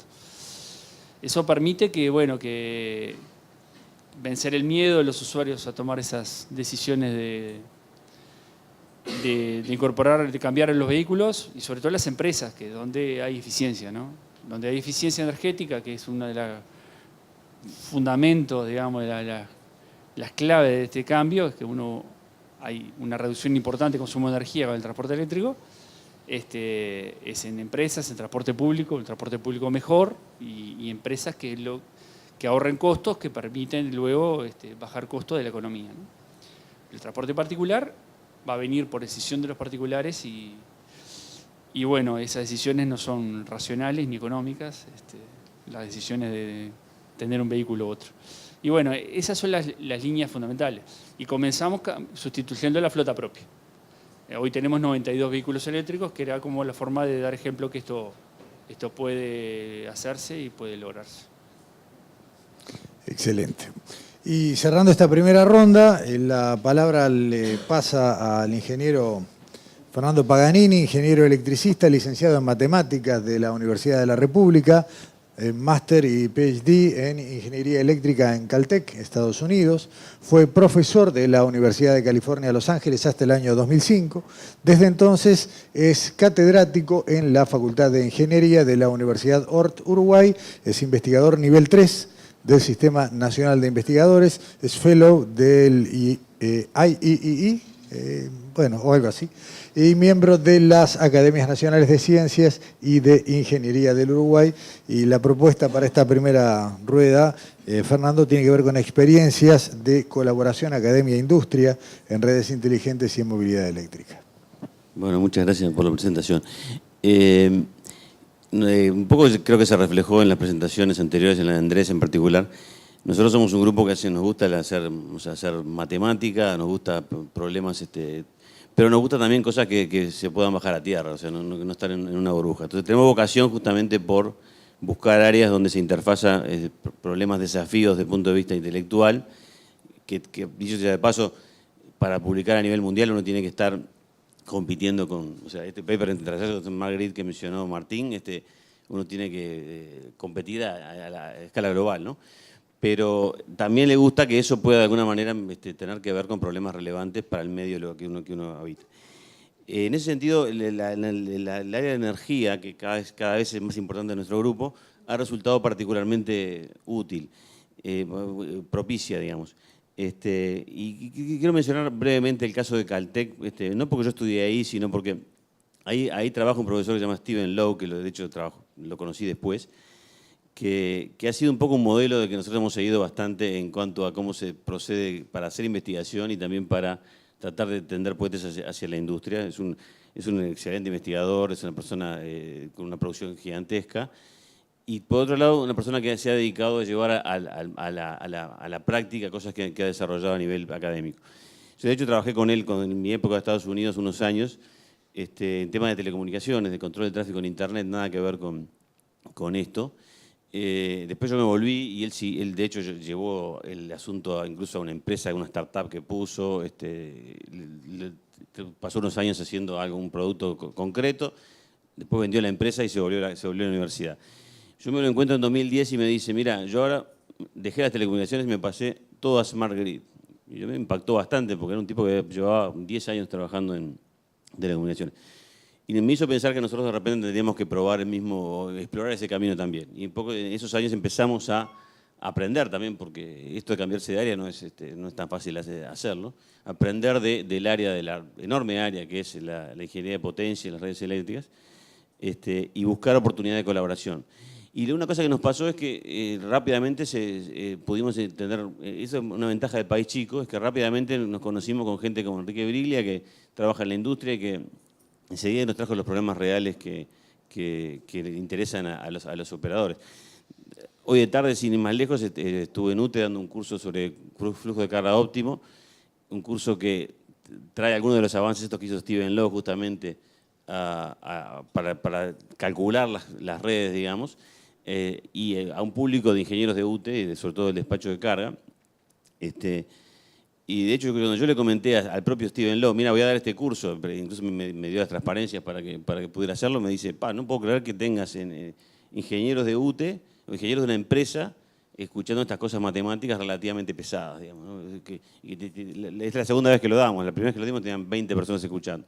Entonces, esas cosas peculiaridades del Uruguay, de hecho, han facilitado que se pueda ir y es ahí de vuelta con la industria. Y de hecho, como ya puede ser reflejado en la presentación de Andrés y de algunos comentarios de Pedro, etcétera, tenemos varios casos de éxito de colaboración academia-industria y aspiramos a que eso continúe. Así que eso quería un poco reflejar por la última cosa, en movilidad eléctrica todavía no la tenemos, obviamente, de hecho es una cosa muy incipiente en el país, pero ahí de vuelta estamos tratando de chupar rueda de Caltech. De hecho, como mostró una foto, no sé quién fue, si Andrés o Martín, ellos pusieron un garage con cargadores eléctricos que le dan energía gratis a los estudiantes y los profesores y se ponen a medir. Y de hecho ahora Steven ha creado una nueva startup para vender garajes de ese tipo en otros lugares. O sea, es gente que no se queda quieta. Así que digamos, esperamos poder seguir chupando rueda también en esta etapa. Excelente. Antes de abrir la segunda rueda, les recuerdo que va a haber un espacio para un intercambio para las preguntas, lo que las vamos a tomar por escrito, así que aquí adelante hay papel o si quieren lo circulamos por el público para las preguntas que quieren hacer llegar para el intercambio.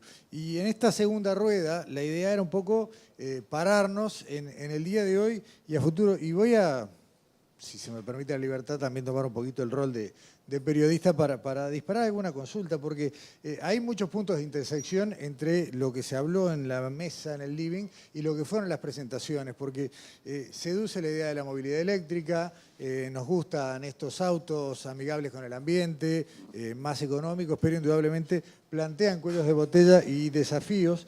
Y la pregunta, Pedro, de alguna manera es desde el sector privado, desde CSE Ingenieros como ejemplo de una de las empresas. ¿Cómo ven ese futuro? ¿Cómo ven la resolución de esos nudos que se van a presentar? Y sobre todo, ¿cuáles son las oportunidades que se abren también para la investigación local, ¿no? Para la interacción entre ustedes que bajan a territorio y la academia?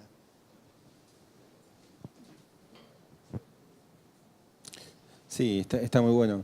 Las presentaciones fueron excelentes, la verdad, felicitaciones. Me impactó mucho esto de los ejemplos en Caltech. Creo que eso es una cosa fantástica y que además puede...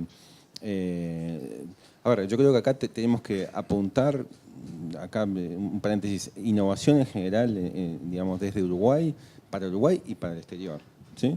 Yo creo que es ese sentido de poder plantear un esquema súper innovador que mencionó Martín y Porto Andrés y El Pino sobre un caso en California es algo fascinante. Digo, realmente quiero destacarlo, ¿no? Nosotros hemos hecho cosas parecidas en el pasado, pero no a este nivel. Entonces, lo que quiero decir es que esto, digamos, aparte de fortalecer lo local, creo que es una oportunidad de exportar servicios. Uruguay es un país de todas maneras chico, que me parece que es interesante ahí sí articular, ¿no? Articular con desde el sector privado, con la academia, con el sector público, para que las soluciones que se logren aquí puedan ser exportables a la región y, por qué no, a países como Estados Unidos. Ahora, en particular lo que veo como oportunidad más clara, yo hablé mucho de la parte de movilidad inteligente, lo que es transporte inteligente. Bueno, ahí hay un montón de cosas que estamos desarrollando. Creo que somos líderes en el tema en Uruguay y estamos siendo líderes a nivel regional. Por ejemplo, en el caso de Weigh-in-Motion se habla en la región del caso Uruguay. Somos nosotros. Pero digamos, el caso Uruguay en el sentido de que, de vuelta, un país que puede ser un piloto de implementación, que tiene una red de pesajes en movimiento muy buena, súper interesante, con eso muchas cosas más, y se vienen todas las tecnologías que tienen que ver ahora con autos autónomos y autos eléctricos, que tienen que ver con V2I, ¿no? Toda la parte de comunicación, volviendo a lo que hacía Stephen Lowe al principio, o sea, telecomunicaciones vinculadas a IoT y demás, entre vehículos, infraestructura y demás. Yo creo que hay un punto claro de comunicación entre las cosas, o sea, nosotros estamos muy enfocados en esos temas. Transporte público lo vemos algo muy interesante, hemos trabajado ya con Big Data y demás, pero vamos a hacer proyectos de innovación que tienen que ver con la infraestructura a vehículo y más cosas. Eso sin duda tiene su correlato en movilidad eléctrica, digamos. Movilidad eléctrica tenemos proyectos hacia el futuro. Sin duda no podemos pensar en hacer nada sin un intercambio con la academia. Y quiero reforzar eso último, digamos, que creo que ha cambiado para bien en Uruguay. El contacto industria, academia, sector público ha sido mucho más frecuente, más interesante, más fluido. Y eso es fundamental para desarrollar conocimiento, desarrollar innovación a tierra. Y insisto con esto de... está muy bien, tenemos que hacer Uruguay un país piloto, digamos, de que sea... Pero el mercado está afuera. Para nosotros es así, y yo siento que para el caso ahora de mostrar estos garages en California me parece increíble. Yo supongo que la gente de Caltech ha quedado muy impresionada con esto, y para mí me parece fantástico. Entonces, siempre pensar, sí, Uruguay tenemos que mejorar, por supuesto, pero podemos ir hacia afuera con un know-how importante. Por supuesto, masa crítica no falta, pero enfocando en productos, servicios concretos que podamos hacer articular entre las instituciones y los actores, creo que es el camino a seguir. En particular nosotros tenemos muchas vías de innovación abierta sobre estos temas, y bueno, movilidad eléctrica es uno que tenemos ahí seguro, digamos, empezando el transporte público, pero también sobre otros asuntos vinculados a lo que hablaban Andrés y Martín. Excelente. Carolina, la Intendencia, si uno quiere, puede verse como un actor lateral, porque un ómnibus va a ocupar el mismo lugar en la calle y va a generar el mismo problema a resolver, sea a nafta, a electricidad o a cualquier otra fuente. Una flota de taxis uno la podría ver igual. Sin embargo, la Intendencia decidió liderar una parte del proyecto. Con los taxis eléctricos marcó un inicio de un proceso, pero hay cosas que le escapan a la Intendencia. No creo que Montevideo haya esperado levantarse una mañana y encontrarse todos esos monopatines repartidos por las veredas. Y a partir de ahí, la mirada a futuro. Siempre hubo una impronta de pensar que los problemas se resolvían optimizando la cantidad de personas por vehículo, ¿no? Hubo una decisión de la Intendencia de decir, bueno, mientras mejor sean los ómnibus, menos gente va a tratar de moverse por su cuenta, y sin embargo, bueno, acá están los monopatines, las bicicletas eléctricas, los scooters, los autos híbridos, los autos eléctricos chicos. ¿Cómo ve, parada en el hoy la Intendencia, la estrategia para resolver estos distintos nudos? Bien, es un tema muy importante para nosotros. La Intendencia prioriza el transporte público como medio de transporte en la ciudad. Es el más democrático, ¿verdad? Casi todos podemos acceder a él, y es en el que ocupamos menos espacio público, que es un recurso escaso. Las formas de fomentar el transporte público son complejas. Se puede recurrir a mejorar la calidad del servicio de transporte, ese es el objetivo principal. La movilidad eléctrica es un camino hacia ello, es un transporte que no contamina, que no emite ruidos como sí lo hacen los ómnibus que tenemos hoy. Si hablamos de ómnibus nuevos, eléctricos, serían de piso bajo, serían más accesibles. Por lo tanto, ese es un camino para la mejora del servicio. En los taxis lo mismo. Para nosotros la cantidad de coches, tanto de taxis como de ómnibus, es fija, por lo tanto no vamos a aumentar la cantidad de coches, no vamos a disminuir el espacio disponible para los demás. Lo que queremos es que la gente deje su auto particular y suba al transporte público. Eso solo lo podemos lograr brindando un mejor servicio. Bueno, eso entre lo que me preguntaste tú. Después quería comentar uno de los desafíos que tenemos como regulador del sistema de transporte público, sobre todo con los ómnibus, que sería un buen ejemplo para el paper que mostraron ustedes. Yo he estado en otras ciudades que tienen muchos ómnibus eléctricos y todas tienen el mismo problema que se plantea acá: cómo gestionar la carga de los buses. He estado en Shenzhen, en Chile, que es la flota más grande de Latinoamérica. Shenzhen creo que es la más grande del mundo. Y todos tienen el mismo problema. Los buses llegan, los cargan, no importa la carga que tienen, no saben qué carga tienen ni en qué momento va a salir ese coche. Ese es el problema que nos plantean también los operadores acá. Y bueno, sería un caso muy aplicable a lo que ustedes están planteando. Excelente. Después, insisto, queda abierta la ronda para las preguntas.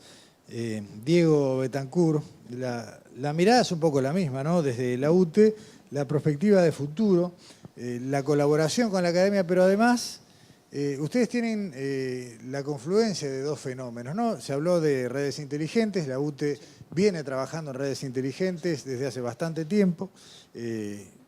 la movilidad eléctrica aparece, irrumpe, y hoy asistimos a la presentación de estos lugares de carga colectivos. Pero estoy seguro que en la fantasía de cada uruguayo está el de enchufar el auto a la noche en la casa. ¿Cuál es el modelo de UTE? ¿Cómo piensan pilotear este proceso? Y de nuevo, ¿y qué le aporta a la academia a eso? No, a ver, claro, el desafío que se viene es enorme y el tema de movilidad eléctrica uno lo podría encarar como un tema de eficiencia energética independientemente de las redes inteligentes. ¿Correcto? Uno sustituye el energético, reduce el consumo energético global. Entonces ahí surge algún tema. Bueno, la disponibilidad de energía para abastecer ese uso, que podría ser con más energía renovable, si uno escalona eso en el tiempo, quizás ni se muevan los planes de expansión de la generación. El desafío mayor es el tema de la red eléctrica y la potencia. Es un problema de potencia y no un problema de energía. Ahí los costos son realmente importantes. Entonces, ¿cuál es lo interesante? Que uno tiene un uso donde tiene acumulación. Entonces se rompe uno de los viejos paradigmas. Tenemos un uso que es perfectamente gestionable. Lo único que quiere la gente es llegar a su destino una vez que se mueve. Si eso lo carga los vehículos, hay muchos vehículos que pasan mucho tiempo parados. Los particulares ni que hablar, pero aún así los usos más intensivos pasan tiempo parado. Entonces hay disponibilidad de poder interrumpir esa carga y evitar congestiones de red, donde si uno evita, digamos, un poco en términos generales, pasarlo sencillo, todos los temas todos los fierros que están enterrados de los transformadores que están en la ciudad están dimensionados por potencia pico. Si uno puede postergar alguno de esos usos, uno lo que está haciendo es postergar inversiones y tiene económicamente un cambio relevante en los costos del servicio que se le da a todos los usuarios. Entonces, ese es el desafío y ¿qué te vas encontrando? Un poco lo que dice Carolina, que uno cuando empieza a preguntar estos temas en otros lados, no hay mucha cosa resuelta, no están las respuestas. Entonces, bueno, tuvimos que ir con los operadores de red a Santiago de Chile y cuando vimos que, bueno, el sistema de gestión de carga era, no sé, Juan Carlos, que era el que recibía los ómnibus, decía, ¿cuánto te queda? Bueno, anda el 1, anda el 3. ¿Sos prioritario o quedás para el segundo turno? Pero la gestión es turno 1, turno 2 y eso es todo lo que hay y así funcionan 200 ómnibus en Santiago. Entonces, hay mucho desafío y para eso lo que es necesario es esto, ¿no? Es plantearse los problemas y agarrar la matemática dura y con eso, con esa artillería se resuelven esos temas. Después, obviamente que esos fierros tienen que ser gestionables, tienen que tener una capa de comunicación, tiene que haber protocolos que funcionen y eso. Nosotros venimos trabajando con requerimientos técnicos para que las cosas se puedan hacer. Pero evidentemente los algoritmos de optimización están para desarrollarse y ahí la academia es clave. Nosotros tratamos de acercar problemas por ejemplo, por transporte de carga, pueden venir camiones eléctricos, si hay tema de logística, de atacar. Bueno, hay gente que sepa de logística, que haya trabajado en la academia con logística, que lo ataque.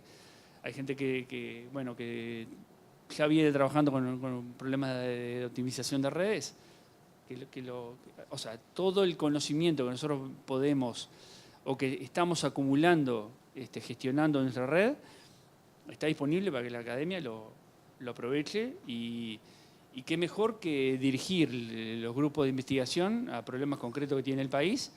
Y yo estoy de acuerdo con que hay posibilidades de exportar conocimiento, ni que hablar. Bueno, y cerrando esta segunda rueda, Fernando Paganini, por un lado la propuesta de tema, ¿no? Las oportunidades de investigación que se abren en el tema redes inteligentes, en el tema movilidad eléctrica, pero además al académico hoy, como vimos el caso hoy, se le presenta el problema y luego de investigado lo lleva a quien lo va a aplicar o también hay que esperar la recíproca, ¿no? Que venga la UTE, que vengan los ingenieros a decir, muchachos, tenemos de acá a futuro este problema y no tenemos idea de por dónde empezar a desatar la moña. ¿Por dónde va? Bueno, sí, supongo que un poco de las dos cosas.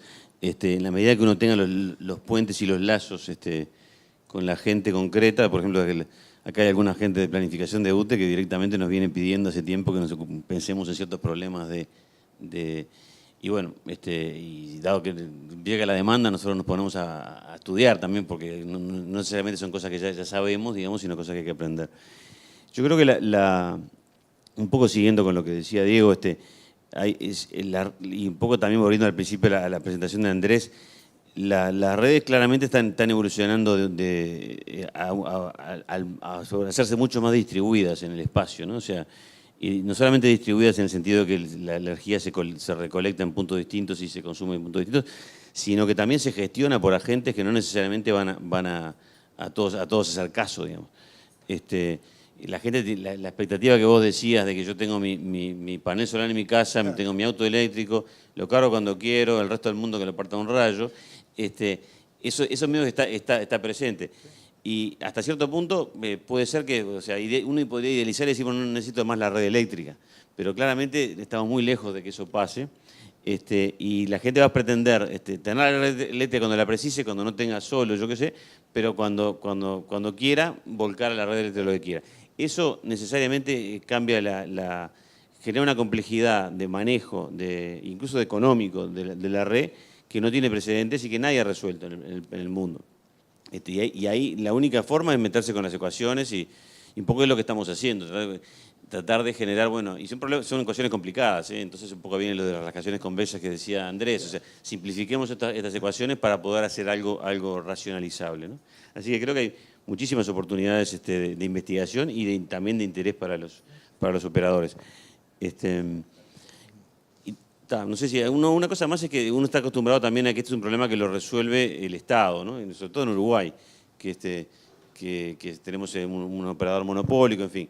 Pero así como demostraron las patinetas, te cae alguien y sin pedir permiso empieza a hacer algo, ¿no? Entonces eso va a pasar también en los recursos distribuidos energéticos y va a afectar la red, ¿no? Tengo alguna pregunta y les pediría si alguien tiene preguntas, si les quiere ir arrimando mientras arrancamos esta última rueda. Y volvemos a lo mismo, ¿no? Yo recién me acordaba, creo que, no me acuerdo en qué momento de la charla, hace un año y poco, el famoso dueño de Tesla, Elon Musk, visualizaba otro escenario, ¿no? Él decía que como viene el auto autónomo, además de eléctrico, que bueno, el auto en realidad nos va a venir a buscar a la puerta de casa, ¿no? Siempre hablando de la movilidad individual, y ahí es donde está la discusión del modelo, ¿no? El auto nos va a venir a buscar a la puerta de casa, nos va a llevar al trabajo, se va a ir solo a un parking que no importa dónde esté, con lo cual se va a resolver inmediatamente el tema del estacionamiento. Allá el auto se va a cargar, nos va a venir a buscar a la hora que lo llamemos y después se va a ir. Y todavía iba más lejos. O sea, no importa si el auto está a 5.000 kilómetros, porque el auto va a ser capaz de venirme a buscar cuando yo lo necesite y después irse a cargar en el momento y en el lugar indicado. Y ahí viene la pregunta que tengo acá, ¿no? ¿Hay incentivos? ¿Se prevé desde los distintos actores del sistema que va a ser necesario iniciar una política de incentivos para la promoción del vehículo eléctrico particular? Más allá de lo que hablamos de colectivo, intendencia, UTE, academia, sector privado, ¿estamos para dar ese paso o por el contrario no tenemos apuro en una masificación del uso particular del vehículo eléctrico?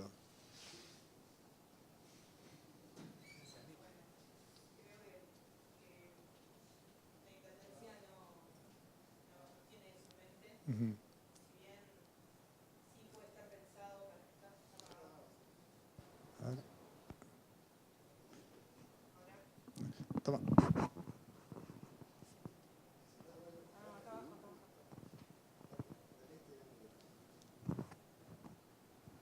Ahora, sí. Si bien la Intendencia no tiene pensado este tipo de movilidad individual, sabemos que si eso se masifica mundialmente, probablemente acá llegue en algún momento. Seguimos pensando que la solución es el transporte público. Un tipo de movilidad como el que vos estás hipotetizando no sería viable en el espacio público que tenemos hoy. eso es una realidad. Nuestras calles no darían abasto para ese tipo de movilidad y creo que el modelo norteamericano ha demostrado que eso colapsa. Pero sí puede incluirse en un sistema de movilidad para transporte, digamos, para líneas alimentadoras. Se puede hacer un sistema troncal que sea masivo y líneas alimentadoras que contengan este tipo de movilidad. Así es como se pueden incluir, por ejemplo, estos monopatines para trayectos cortos. Y bueno, eso es más o menos lo que venimos pensando. Diego. En forma complementaria. No, obviamente que los aspectos de, o sea, los impactos de ese tipo de movilidad individual no nos compete a nosotros de UTE, pero hay que tener en cuenta que, o sea, dar hoy un estímulo a vehículos eléctricos con los valores, o sea, cuando no es racional ni económico, en muchos casos ni un vehículo particular no es racional, menos cuando de repente tenés una inversión más de 2 veces lo que te sale el de combustión y de repente haces 40 kilómetros por día. No hay justificación donde dar un incentivo de ese tipo y hay que tener en cuenta que eso es regresivo, ¿no? O sea, estás dándole un beneficio a los segmentos con mayores ingresos. Entonces, es complicado que desde cualquier institución del Estado apoyar algo de eso. Eso por un lado. Pero quiero complementarlo con algo que sí es esas cosas que están acá en la puerta y se van a concretar ahora, que son los autos compartidos. O sea, hay iniciativas, se nos han acercado iniciativas de autos compartidos ya hace un tiempo y ahí fue fundamental la respuesta de la Intendencia que ante una iniciativa que era un poco más concreta, dirigirla que fuera eléctrico. Y así fue que el privado tomó esa iniciativa, se la llevó, la corrigió, la revisó, buscó un proveedor y estuvo trabajando porque obviamente era mayor inversión y era relevante y bueno, logró presentarlo en la COMAP para que se fuera apoyado y esperamos para principios del año que viene que esté operando. Entonces, no es el auto autónomo, pero sí es un auto compartido. Es interesante como ahora cuando uno explica lo del auto compartido, dice, bueno, es como el monopatín, cuando esto es realmente en otros lados es anterior a lo de los monopatines, pero bueno, ya como que lo del monopatín ya todo el mundo entiende y sabe cómo funciona, ¿no? Entonces, hay algunas cuestiones que no es el transporte público que conocemos de siempre, pero que da una alternativa de movilidad distinta a las que tenemos y que de alguna manera es un poco más eficiente en ese uso de los bienes, ¿no? Y que no impacta tanto en la ciudad en cuanto a su uso, ¿no? Y nosotros tenemos algún producto comercial hoy que reduce algunos costos para cualquiera que incorpore vehículos eléctricos, que también es válido para los particulares.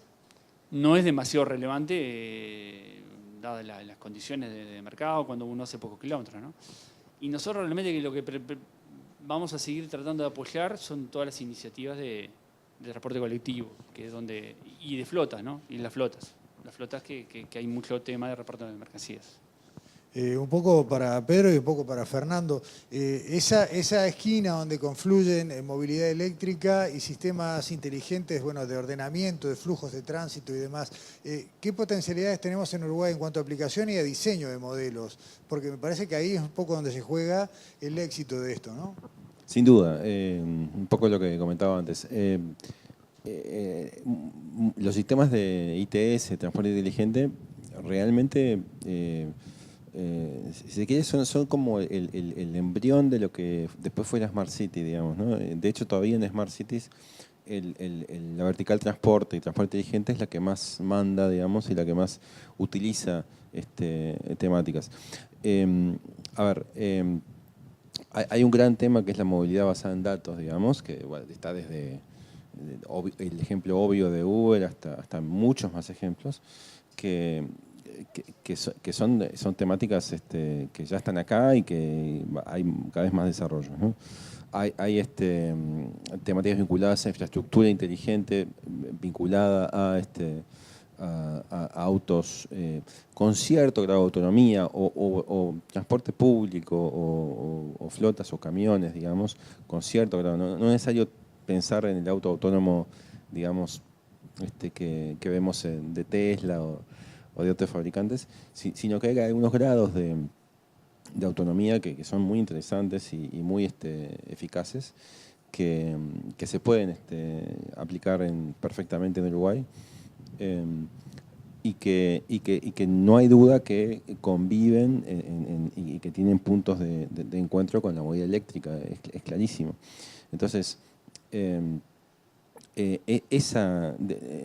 cosa que no comenté la vez pasada, que creo que es muy interesante, también a través del centro de ICT4B se hizo una perspectiva, hablando de perspectiva, ¿no?, para la OPP, que está haciendo un ejercicio de perspectiva para el 2050 sobre TICs y verticales.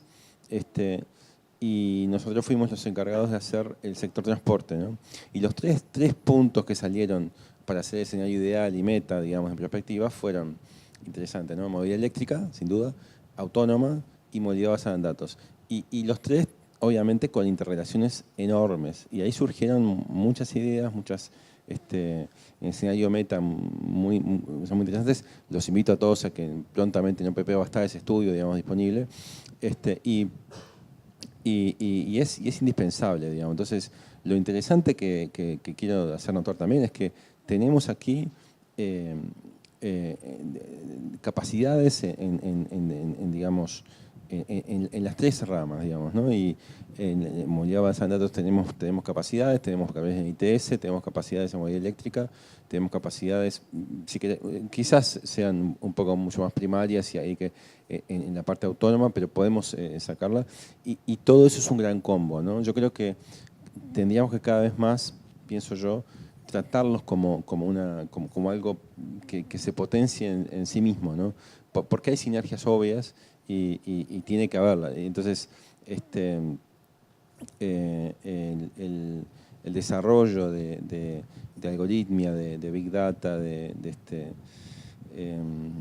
tema IoT, que es tan importante para todos estos temas vinculados a todo esto otro, es súper importante. Y las interacciones las estamos también por descubrir, pero estos tipos de instancias, digamos, asisten, ¿no?, para que encontremos puntos de apoyo, de entrada, para que los sistemas, se habló mucho de la carga, ¿no?, y el problema de las colas y demás. Bueno, eso tiene que ver también con un sistema inteligente de ITS que logre corregir eso y que logre de repente anticipar con tiempo cómo viene no sé, hay muchas cosas en la parte de análisis de movilidad basada en datos. Uno puede ir más adelante todavía al concepto de movilidad como servicio, digamos, cuando está el usuario en el centro, ¿no?, que es interesantísimo. Hay que ver si en Uruguay se puede aplicar como se aplica en los países nórdicos, pero digamos, en el sentido de que cada vez más el usuario va a estar empoderado, digamos.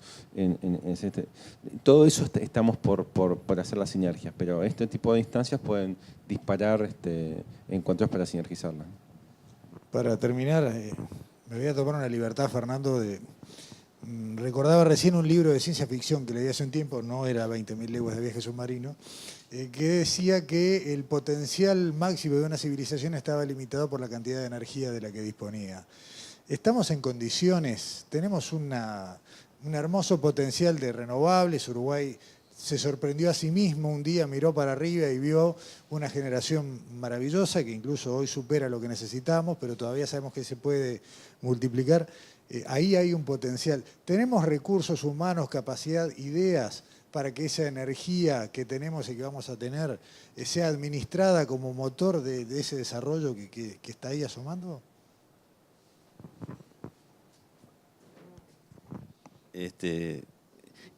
Creo que me parece que justamente ahí donde hoy por hoy no tenemos el área, si se quiere, el área de potencia de energía fue vista, incluso a nivel mundial, como una industria establecida, no digo anquilosada, pero cuando yo fui a Estados Unidos a hacer el doctorado, casi nadie estudiaba red de potencia. En la UCLA, donde yo trabajé, no había especialistas en potencia. Y de golpe se vino todo esto. Bueno, y de golpe nos encontramos con que ahora, y la moda era internet, telecomunicaciones, y ahí estábamos todos en primera fila tratando de hacer eso. De golpe nos encontramos que internet se transformó en el tema, sí, de internet como toda la vida, ya todo el mundo lo da por hecho. No quiere decir que no haya desafíos ahí, pero claramente no está...